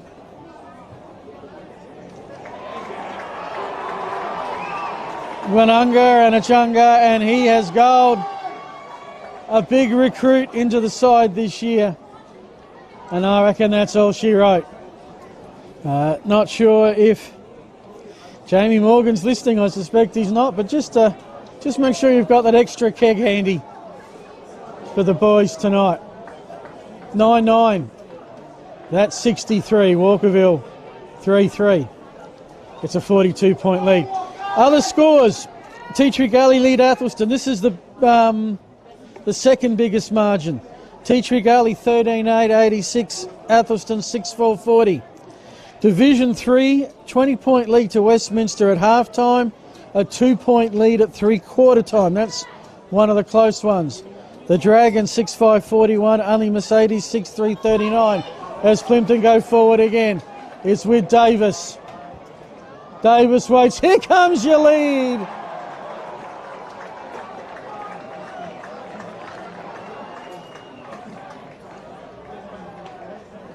And is that Ellis again? I've got him down for 2. It might be 3. I am missing a goal scorer.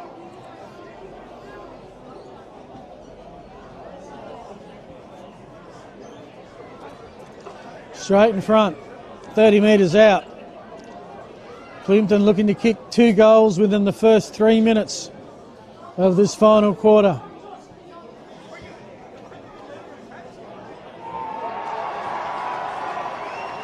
I think the pictures tell you all the words you need to know.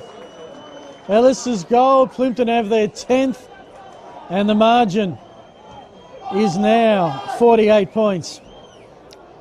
It's just those other results. So Westminster leads only Mercedes by 2 points. Marion and Pulteney, it was Pulteney who broke out the blocks early, 17-point half-time lead. Marion have pulled it back. It's a 3-point game. Pulteney 7-4, 46. Marion 6-7, 43. Fitzroy and St Paul's, that game being played at Campbelltown, Division 6. Fitzroy 10-11, 71. St Paul's 6-6, 42. The Lions looking to convert a minor premiership into a A-grade premiership, have a 29-point lead. And again, another clearance to Plympton. They are finishing on a high. McLeod to Stoddard, who almost pulled out the party trick with what appeared to be a one-handed mark. Looking in the Ellis direction. They threw from all over. No one could take the mark. Walkerville have set up well defensively. Should clear. Smith and Griffith and Co. to Kudra.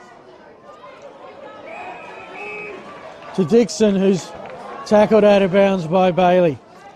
The final one, I don't think I mentioned, it is the biggest lead of all the A-grade finals. It's in Div 7. Elizabeth are 1 quarter away from perfection in 2025. 13-12-90. Central United 6-5, 41.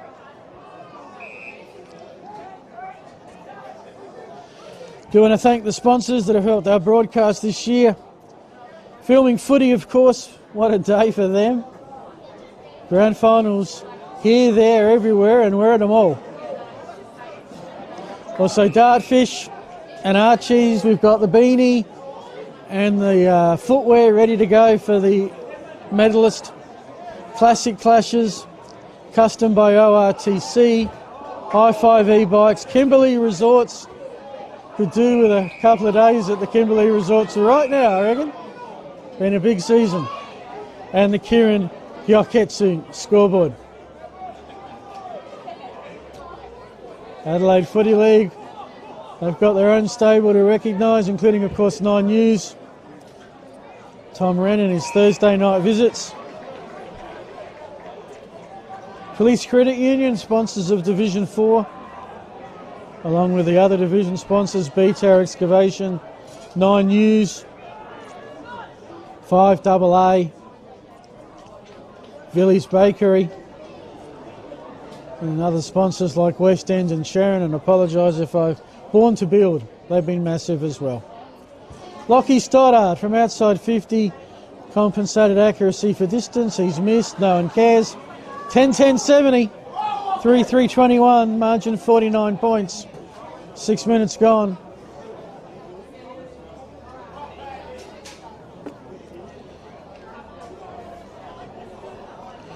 Walkerville's quest for a 12th A-grade flag will fall short, but you heard from Ryan Curry there.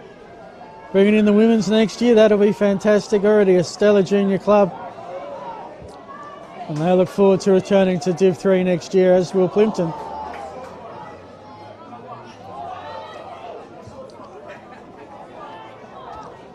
...2018 was the last time Walkerville were in Division 3. 2021, the last time for Plympton. It's been a while. Here come the Cats. A dash through the middle. Beautiful working 1-2. And the finish. Jackson Bowden working in tandem with Alex Kudra. Bowden started it. He finished it with a long distance running goal. In isolation, a nice highlight for the Cats fans. That's their 4th.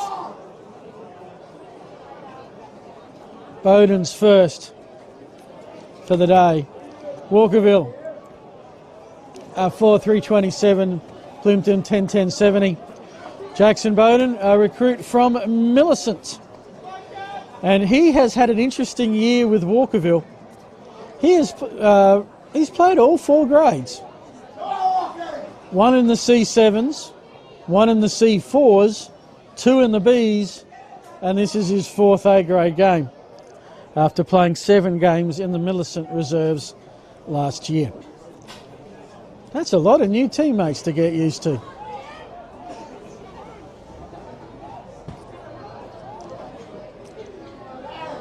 Another clearance to the doggies, but Walkerville aren't done yet.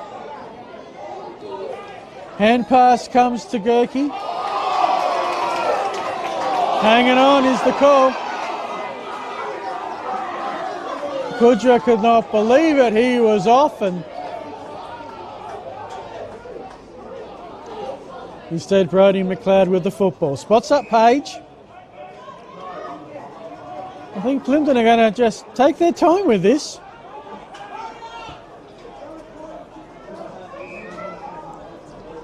.43 points. About 20 minutes to go. They're not going to be caught. Ellis, who's been a great target all day, from the attacking edge of the centre square, loads it up. Feeling I just hope he takes one of those before we're done today. Page intercepts. Now some open space. An extra man for James Ryan to centre her up. They lost the ball for a moment. Stoddard's kick is smothered. Can he do his own laundry? No, because Connor's there. He's corralled. Slammed down.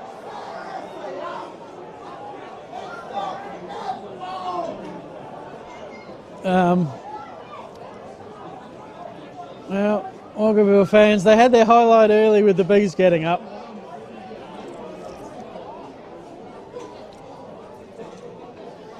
Ball sits with Brett Connor. Played all 20 games last year. Had a year with Sacred Heart back at Plympton where he was a junior. That'll be a 25 metre. Todd Paparella as a little bit silly. You do remember the moment in the second quarter, not going to name names, but Walkerville had it on their half-back flank, trailing, I think, at the time by about 10 points. The ball was given over. 25 metre penalty. Goal was kicked, and the Dogs never looked back. Todd to join Luke on the Paparella goal-kicking list when it appears in the Sunday Mail tomorrow. And it's party time for Plympton. 10.5 gone. Kieran Hyaketsu scoreboard. The Dogs 11-10-70. Walkerville 11-10-76. Don't think they'll get to their 114 points per game, but they've only allowed 46 points a game, Plympton, and they're going to be unders for that at the moment.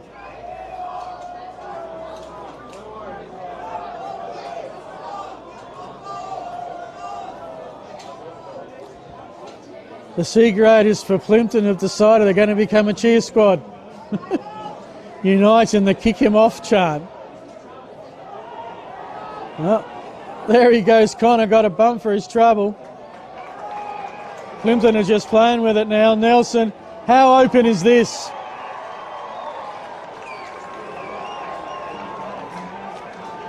No longer a case of who, it's a case of how far. Lockie Stoddart, has he had an impact this season? He's kicked 11 goals in the 2 games they played through the season. Walkerville won the first, by the way, in round 3, and that was Plympton's last loss back on May 3rd. And he's missed.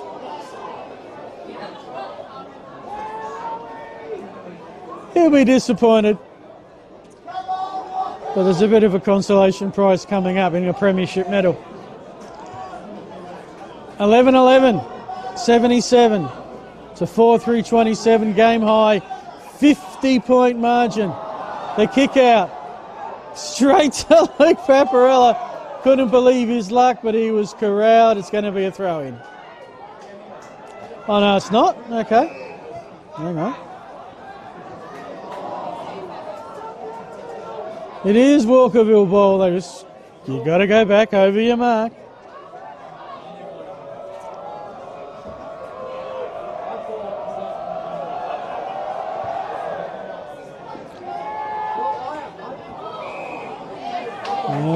Pickering had to earn it.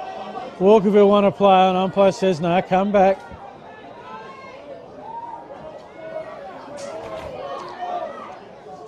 Hopefully everybody gets through the next 15 minutes in one piece. The kick through the pack, indicating a win, not really an issue, and look, we haven't really seen it be an issue. We've seen goals scored at both ends today. Usually the end Plympton are kicking to, and there's a doggy that's gone down, and this is what I was worried about. It's Darcy Rankin Hooper who's down, about to get up, thankfully. Yellow card shown. Given the yellow cards for 10 minutes, I would suggest that will just about be season over. I'm intrigued that there's 3 Walkerville players coming to the bench. No, there's 4 Walkerville players coming to the bench. I'm not sure. The last one that coming off looks like it's an injury. Walkerville have just cleared their bench. And I'm not sure how many of those can't come on for 10 minutes. Another inside 50. How many have Walkerville had this quarter? I reckon if you look in the paper tomorrow and try and find Walkerville's best, it'll probably be some of their defenders, because they've certainly had most of the ball in their end of the field. About to tick over the 15-minute mark. towards the boundary she spills. So the third meeting this year, Walkerville won by 8 points in round 3. Plympton by 20 points, actually, no, not 20 points, 67. Let me go back again. It was Walkerville by 8 points when they met in round 3, and Plympton by 67 in the rematch. In this game, it was Plympton by 2 at the first break. And then they started to break it wide open. We are going to stick around for the presentations. There'll be a bit where you can just sit back and watch and enjoy. Will. Sound system at Woodville works pretty well to pick all that up through our effects mic. And all going to plan, I'm going to interview the best on ground as decided by the umpires and give them a beanie and Archie's footwear. Beanie thanks to Dartfish at game's end.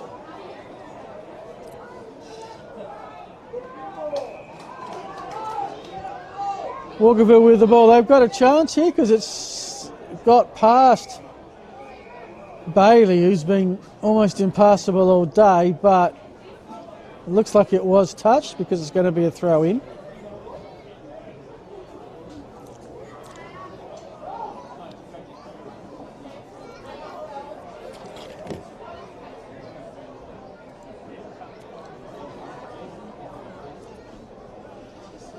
Yeah, just checking in on Port District, leading Golden Grove by 46 points. Close one. There was a close one in Division 3 where it's Westminster by 5, 48 to 43. And Division 5 AA where it's Pulteney, who've led all day, leading by 5 at the moment. All the rest, unless there's been a massive comeback I've missed, all pretty settled. From here, Page the pickup, weaves through traffic. Yeah, he's played Sandford. And again, another pinpoint pass to Stoddard. Playing on with it and taking the mark is Gardresco. I may have called Page a couple of times. I'm going to apologise if I've done that. Margin 50. This is a very gettable kick. Gardresco would have quite the polo shirt collection. He's played for 7 other clubs. Came from, didn't play last year, or if he did play, Hugh didn't recognise it, from Shock in 2023, originally from the Bombers of Brighton. And that kick is out of bounds on the full. 18 minutes gone.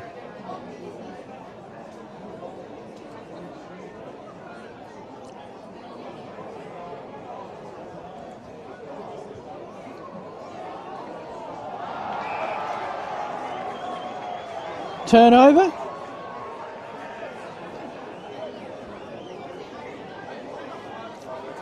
And this is Brodie McLeod, who says maybe it's my turn to kick a goal. There's 8 on the season. Plympton's been his club since he was a junior.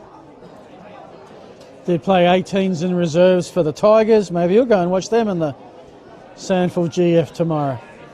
Or maybe he'll still be at Plympton partying on. To the right. It's the gulf of emotions. When you've got so far in front that you know you can't be beat and you know that you're not far away from being premiers. It's Testament on the other side, but Walkerville continue to run. They've got the numeric advantage. Kuja just needs some poise, which he seems to have in spades, until he has to deliver the final kick, which takes a wicked left-hand turn and will be last disposal out of bounds. Possibly summarises Walkerville's day. Time on is 30 seconds away.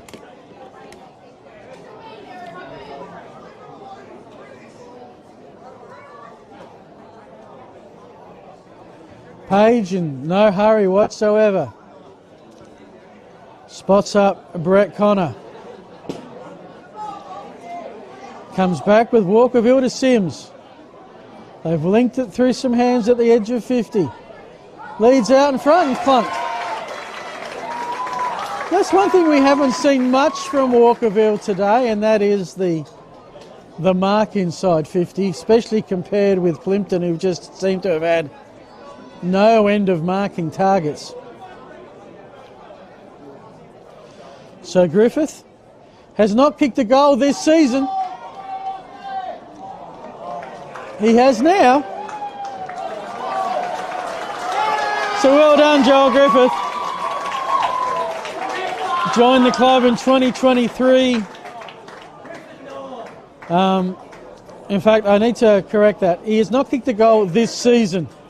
Griffith's last goal was the 13th of July 2023 versus Gazer.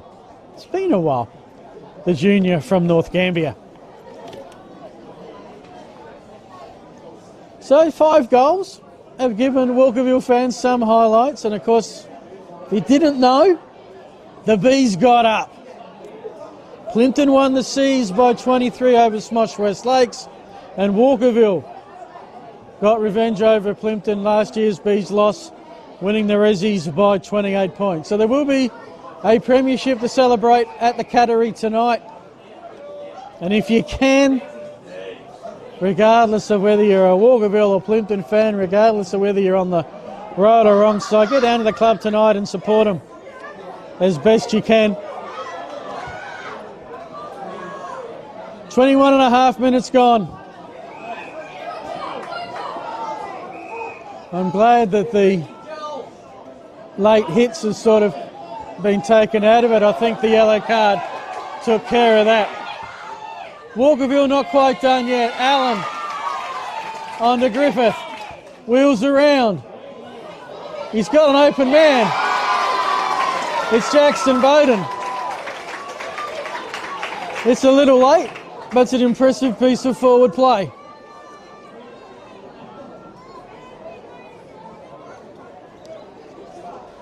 Bowden, given his story, I've been everywhere, man. A, B, C, and D.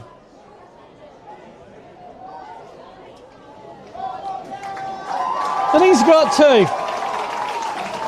And Walkerville have a multiple goal scorer. 22 and a half gone, the Cats. 6-3-39. The Dogs.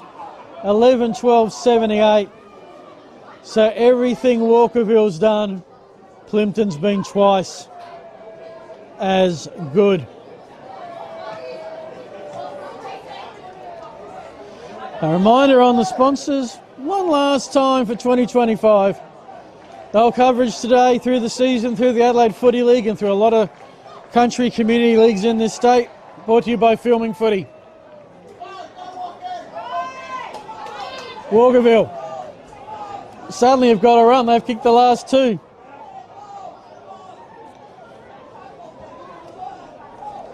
Plympton repel momentarily. Back to Hahn. He tries to play on. Touched or didn't go 15. I think it was touched. Dogs through Paige Caruso are happy to hold her up. Other sponsors include Dartfish for great footy stats, Archie's, the best footwear you'll ever buy. As Plympton try to onboard it, intercepted by Daniel Reardon. Reardon's kick. There was 4 Plympton players around him, should mean someone's open. Bailey comes in to run interference. In the end, not a bad hand pass from Hahn, but it did put his teammate under pressure. Unfortunately for Plympton, Bailey's tackle wasn't great, and so Jordan Smith's going to get a crack at goal. Smith already has 1 today. Twice this season he's kicked 2. One of those Panthers from Loxton North. 24 and a half gone.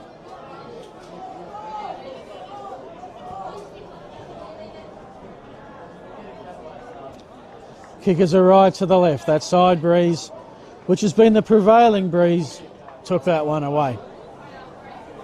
So the Cats having their moment.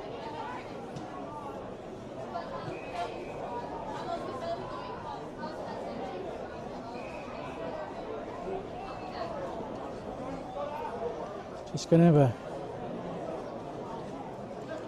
as we tick into 4:40. Port District are home over Golden Grove. T3 Galley lead Athelston by 10 goals. There was a close one between Westminster and Unley, and Westminster lead by 7. The other close one, Division 5 AA. Last time I checked it was Pulteney by 5. It's now Pulteney by 11. These games would be getting late. In Division 6, Fitzroy by 40. The Lions will be having a party. And Division 7, Elizabeth up by 51. The Elizabeth Eagles will be perfect in 2025. Here, it's a 38-point margin. 26 minutes gone. They're still playing hard. Plympton win that clearance.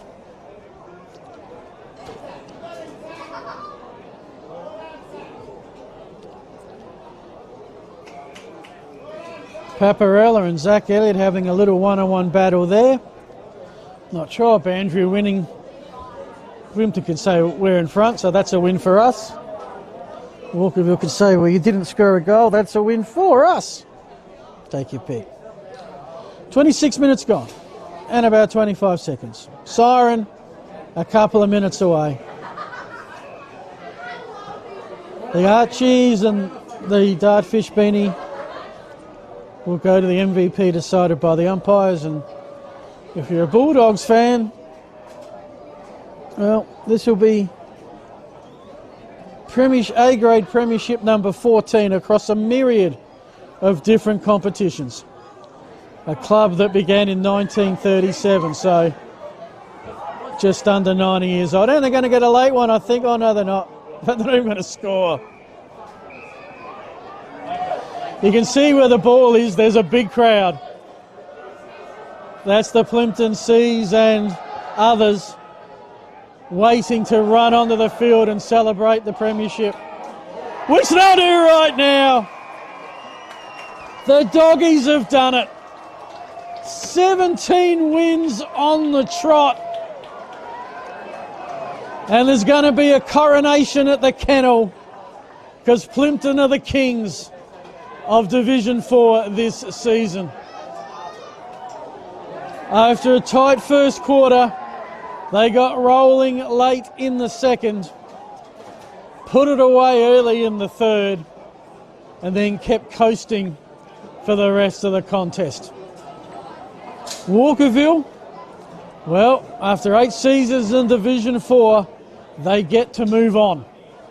They got their promotion and can take a lot out of that huge comeback win against Morphy Parks last week that sees them in Division 3 next year.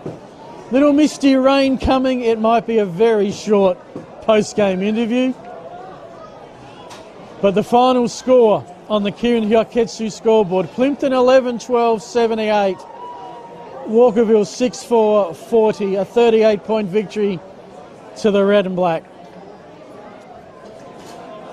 Fair to say, in retrospect, by far the superior team in the league this year. They were 1-2 after losing to Morphy Parks in round 2 and Walkerville in round 3. Those losses, by the way, by 6 and 8 points. Hardly crushing defeats. For Walkerville, unfortunately for them, their lowest score of the season previously was 7-7-49. They did avoid their biggest loss of the season.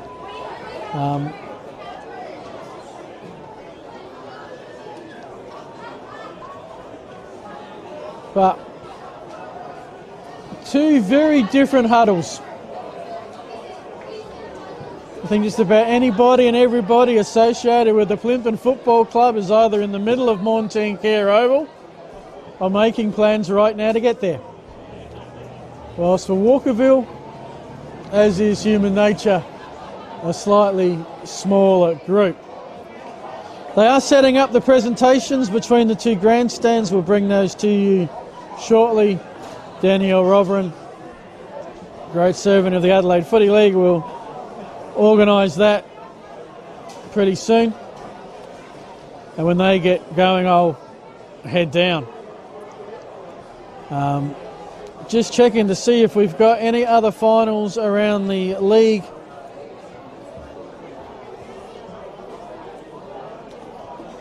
Not as yet.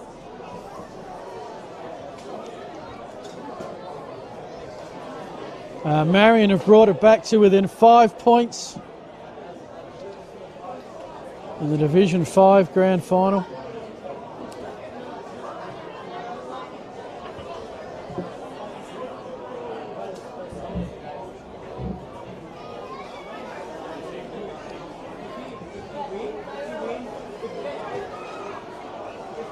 But what a day. Plympton will, first time it was mentioned by their president, Jamie Morgan, first time that they'd have 3 grades in the grand final. Not quite the Triple Crown, but any year you can win a premiership is great. Any year you can win multiple premiership, including the A's, is just awesome. Keeping an eye on that Marion Pulteney game for you. Pulteney by 6 down there into the field at the 24-minute mark. So that's got about 3 or 4 minutes to run.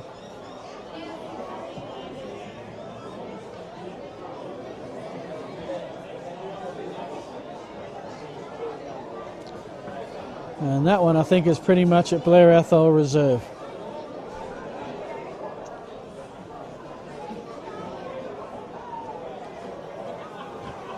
A reminder, coming up, and Danny Robin's about to say, okay, time to come over. Can I please ask the players and coaches to make their way over to the presentation area? Yeah.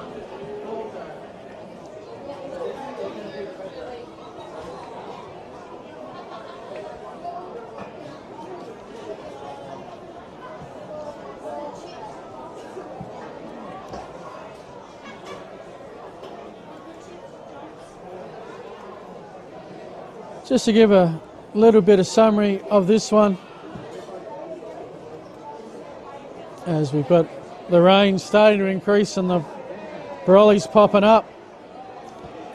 Really tight first quarter. Plympton 1-3, led Walkerville 1-1, 2 points.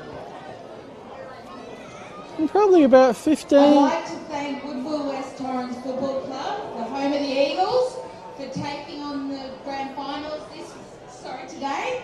Thank you so much for all your help. You've been an awesome host venue.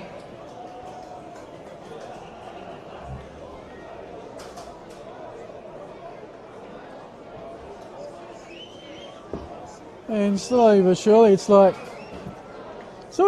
amazes me that you wait all season to win one, and then if it was me, I'd be rushing up and grabbing that cup as soon as I could, because I won't believe I've won it until it's in our hands. But they're starting to head over. The rest will follow. Walkerville doing what all defeated teams need to go through, and that's pretty much spectate. The next 10 to 15 minutes for the coach, say the right thing, and then get out of here. Not to say it won't be a celebration of sorts at Walkerville tonight. Not victorious today in the A's, but a great season that's got them promotion, and there's a B-grade premiership to celebrate. Just not quite the ultimate.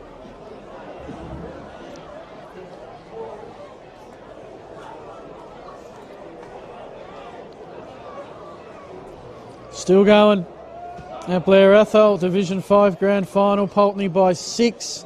They've done pretty well to bottle it up in their half of the field. Maybe a chance for Marion on the centre wing now. But let's go down to our presentations. Hard fought boys, so well done.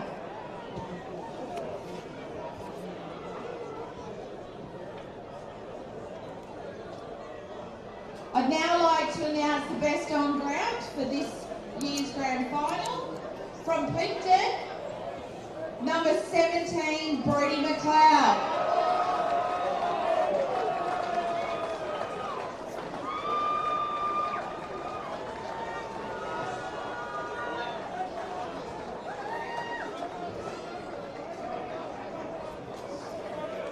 First of all, massive shout out to Walkerville. We've had a lot of good contests throughout the year, and we knew today was going to be another one, so I'm sure we'll both be around the mark next year, so regroup, have a good night tonight, and we'll see you next year. To us boys and the whole footy club, it's been a long time coming. A lot of people have probably doubted us throughout the years, but let's just enjoy it, eh? Go Dogs. I'd now like to invite Ryan Madden from Walkerville to say a few words.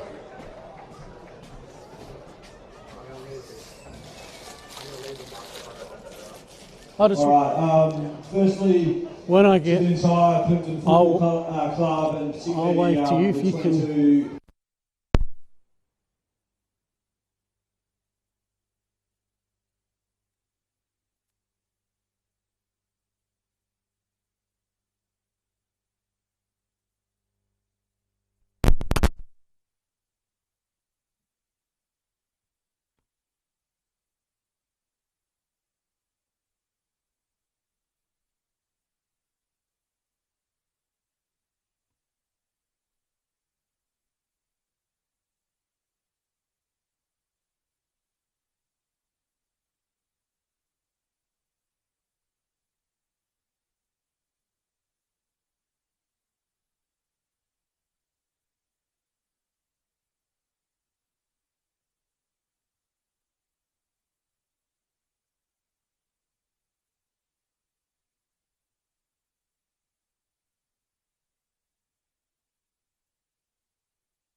Simon Quinn.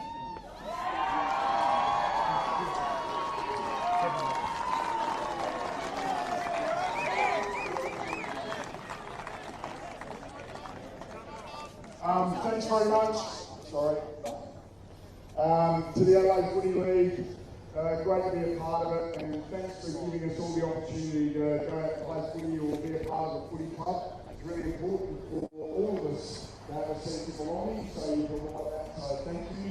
To Walkies, I don't know if we would organise, but I asked the coach so I can come in and just speak to you directly in the rooms after.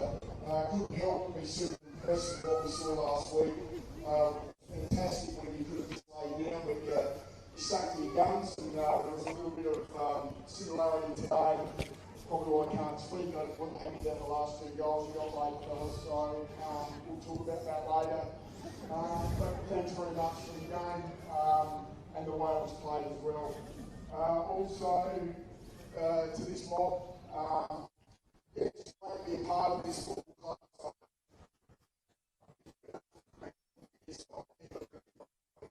Congratulations and enjoy what a now, so well done.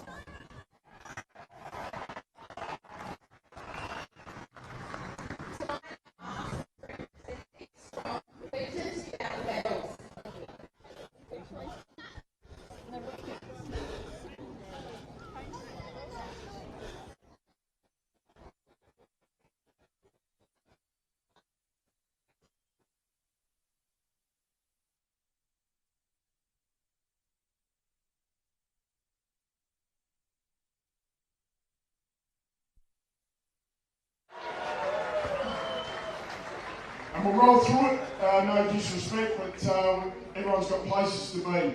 Number 2, Nath Caruso, well done.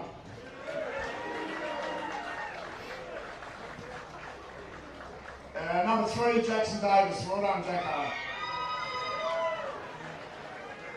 Number 4, Lukey Pack, well done. Number 6, Darcy Rankin Hooper, great work, Darcy. Number 7, Taiki Doresco.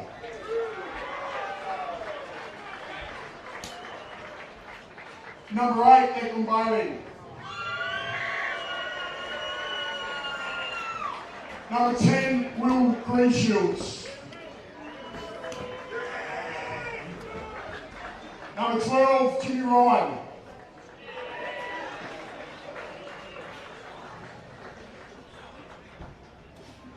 Number 14, Jake Gerke.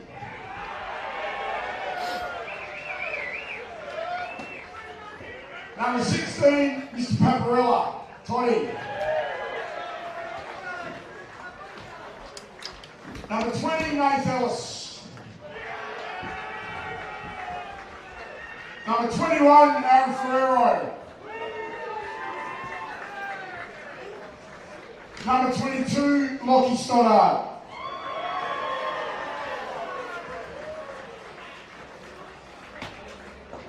Number 23, Taylor Ryan.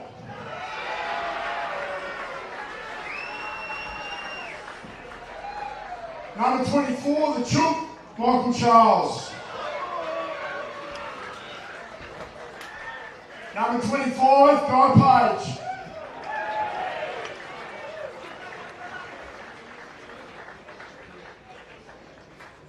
Number 26, Stewie Taverner.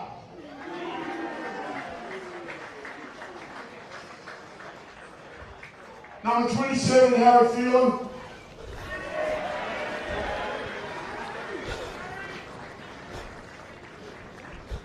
Number 32, Ben West.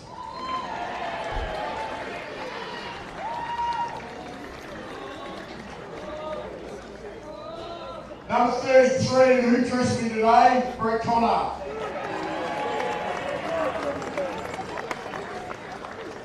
And our skipper, Brody McLeod.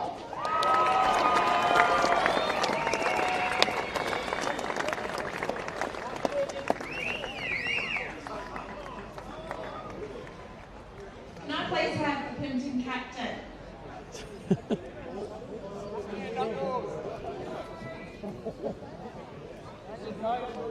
And the coach.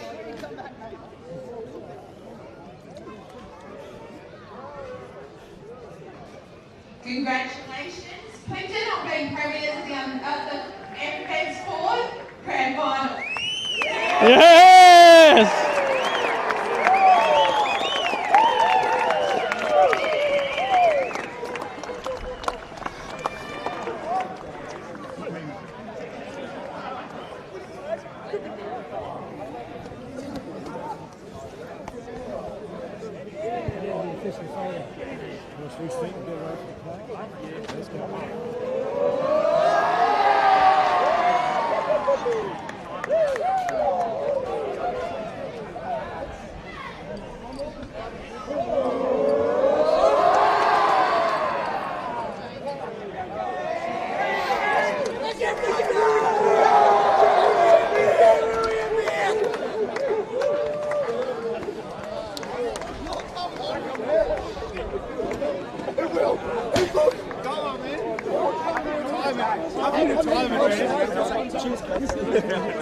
I appreciate you're a very popular man at the moment, but we've got to point up at that camera and do a quick interview. Okay? I don't need the cup. No? Okay, just... We're going to photo! You know, the greatest rap ever. Yeah! Thanks, boys. Okay. Sorry, mate. I don't need the cup. No, you're going to do a microphone. Okay. Just pointing out there. Oh, just from here. Just from here, he's going to make us look big. Okay. All right, yeah, just to explain that a little bit, I used to be the scoreboard operator. I get to hold the Premiership Cup. It's been that kind of days. All right, Brody McLeod, you joined Plympton. I think your A-grade debut was 2016. Today, you are a Premiership captain with the Premiership medal, with some Dartfish beanies and Archie's footwear. Have you ever had a better day in your life? No, not yet. It's been an unbelievable day. Like you said, it's been a lot of time coming. We obviously got relegated a few years ago, and we've been around the mark the last 4 years. But, yeah, nothing's going to beat today, I don't reckon. Was there ever any doubt that you would eventually get to this point? Because, geez, you've been close to getting promoted, close to grand finals, and found a way for it not to happen. But you just demolished this competition in the second half of the year. Yeah, I mean, there was never doubt, but obviously going out in straight sets last year. First year we finished second and bowed out when we probably shouldn't have. So there's obviously a little bit there's a little voice in the back of your head. But after winning last week, I came in a lot more confident today. 2 weeks ago. But yeah, came in a lot more confident today, and I just knew that if we played our best footy, no one can get anywhere near us. So that's what we did. You got a big party tonight, and as captain, you've got responsibilities. What do you got planned? A lot of beer, a lot of alcohol, a lot of fun. Well, congratulations. Thank you. A great moment for the club, and enjoy. You've deserved it. Thank you very much.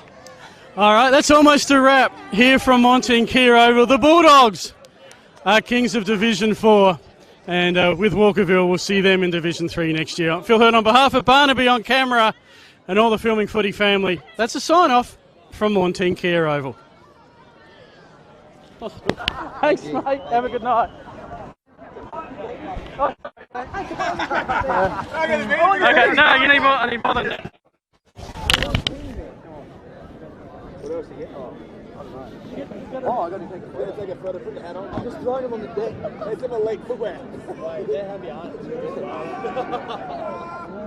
Let me chuck this on the boat anymore. You get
So here at Montencare Oval, the Bulldogs of Plympton proved the kings of the kennel in the Police Credit Union Division 4. After a tight first quarter, they established a buffer late, and if there was a key, maybe turning moment, there was a turnover of possession, an altercation behind the field of play, which Plympton kicked on into a goal that took a 10-point lead into about 16 points. And from there, they never looked back. Start of the third quarter, they probably had about 10 minutes where they just had the ball then down their end of the field, established a 6-goal lead at three-quarter time. And every quarter they kicked the first goal. Walkerville were always chasing from behind. So for Plympton, it's not just a premiership. It's one that's come after about 12 years and a lot of heartbreak. There's been a relegation, there's been a lot of attempts at promotion where they've had a great season that's fallen apart late. And it looked like it was going to be another year of struggle where after round 3 they were 1 win and 2 losses. They didn't lose after that.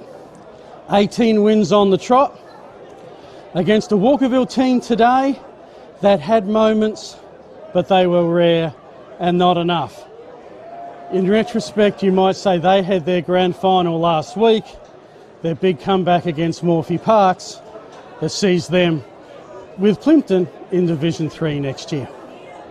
So that's it. Brody McLeod, their captain, won the best on ground. He's been with the club since 2016. That's his first premiership, and there's plenty of others. I think there's about 8 that have been at the club A-grade level since before COVID. It's going to be a big night at Park Terrace. For now, I'm Phil Herden on behalf of Barnaby, saying thanks for a great season. Signing off from Montine Kia Oval.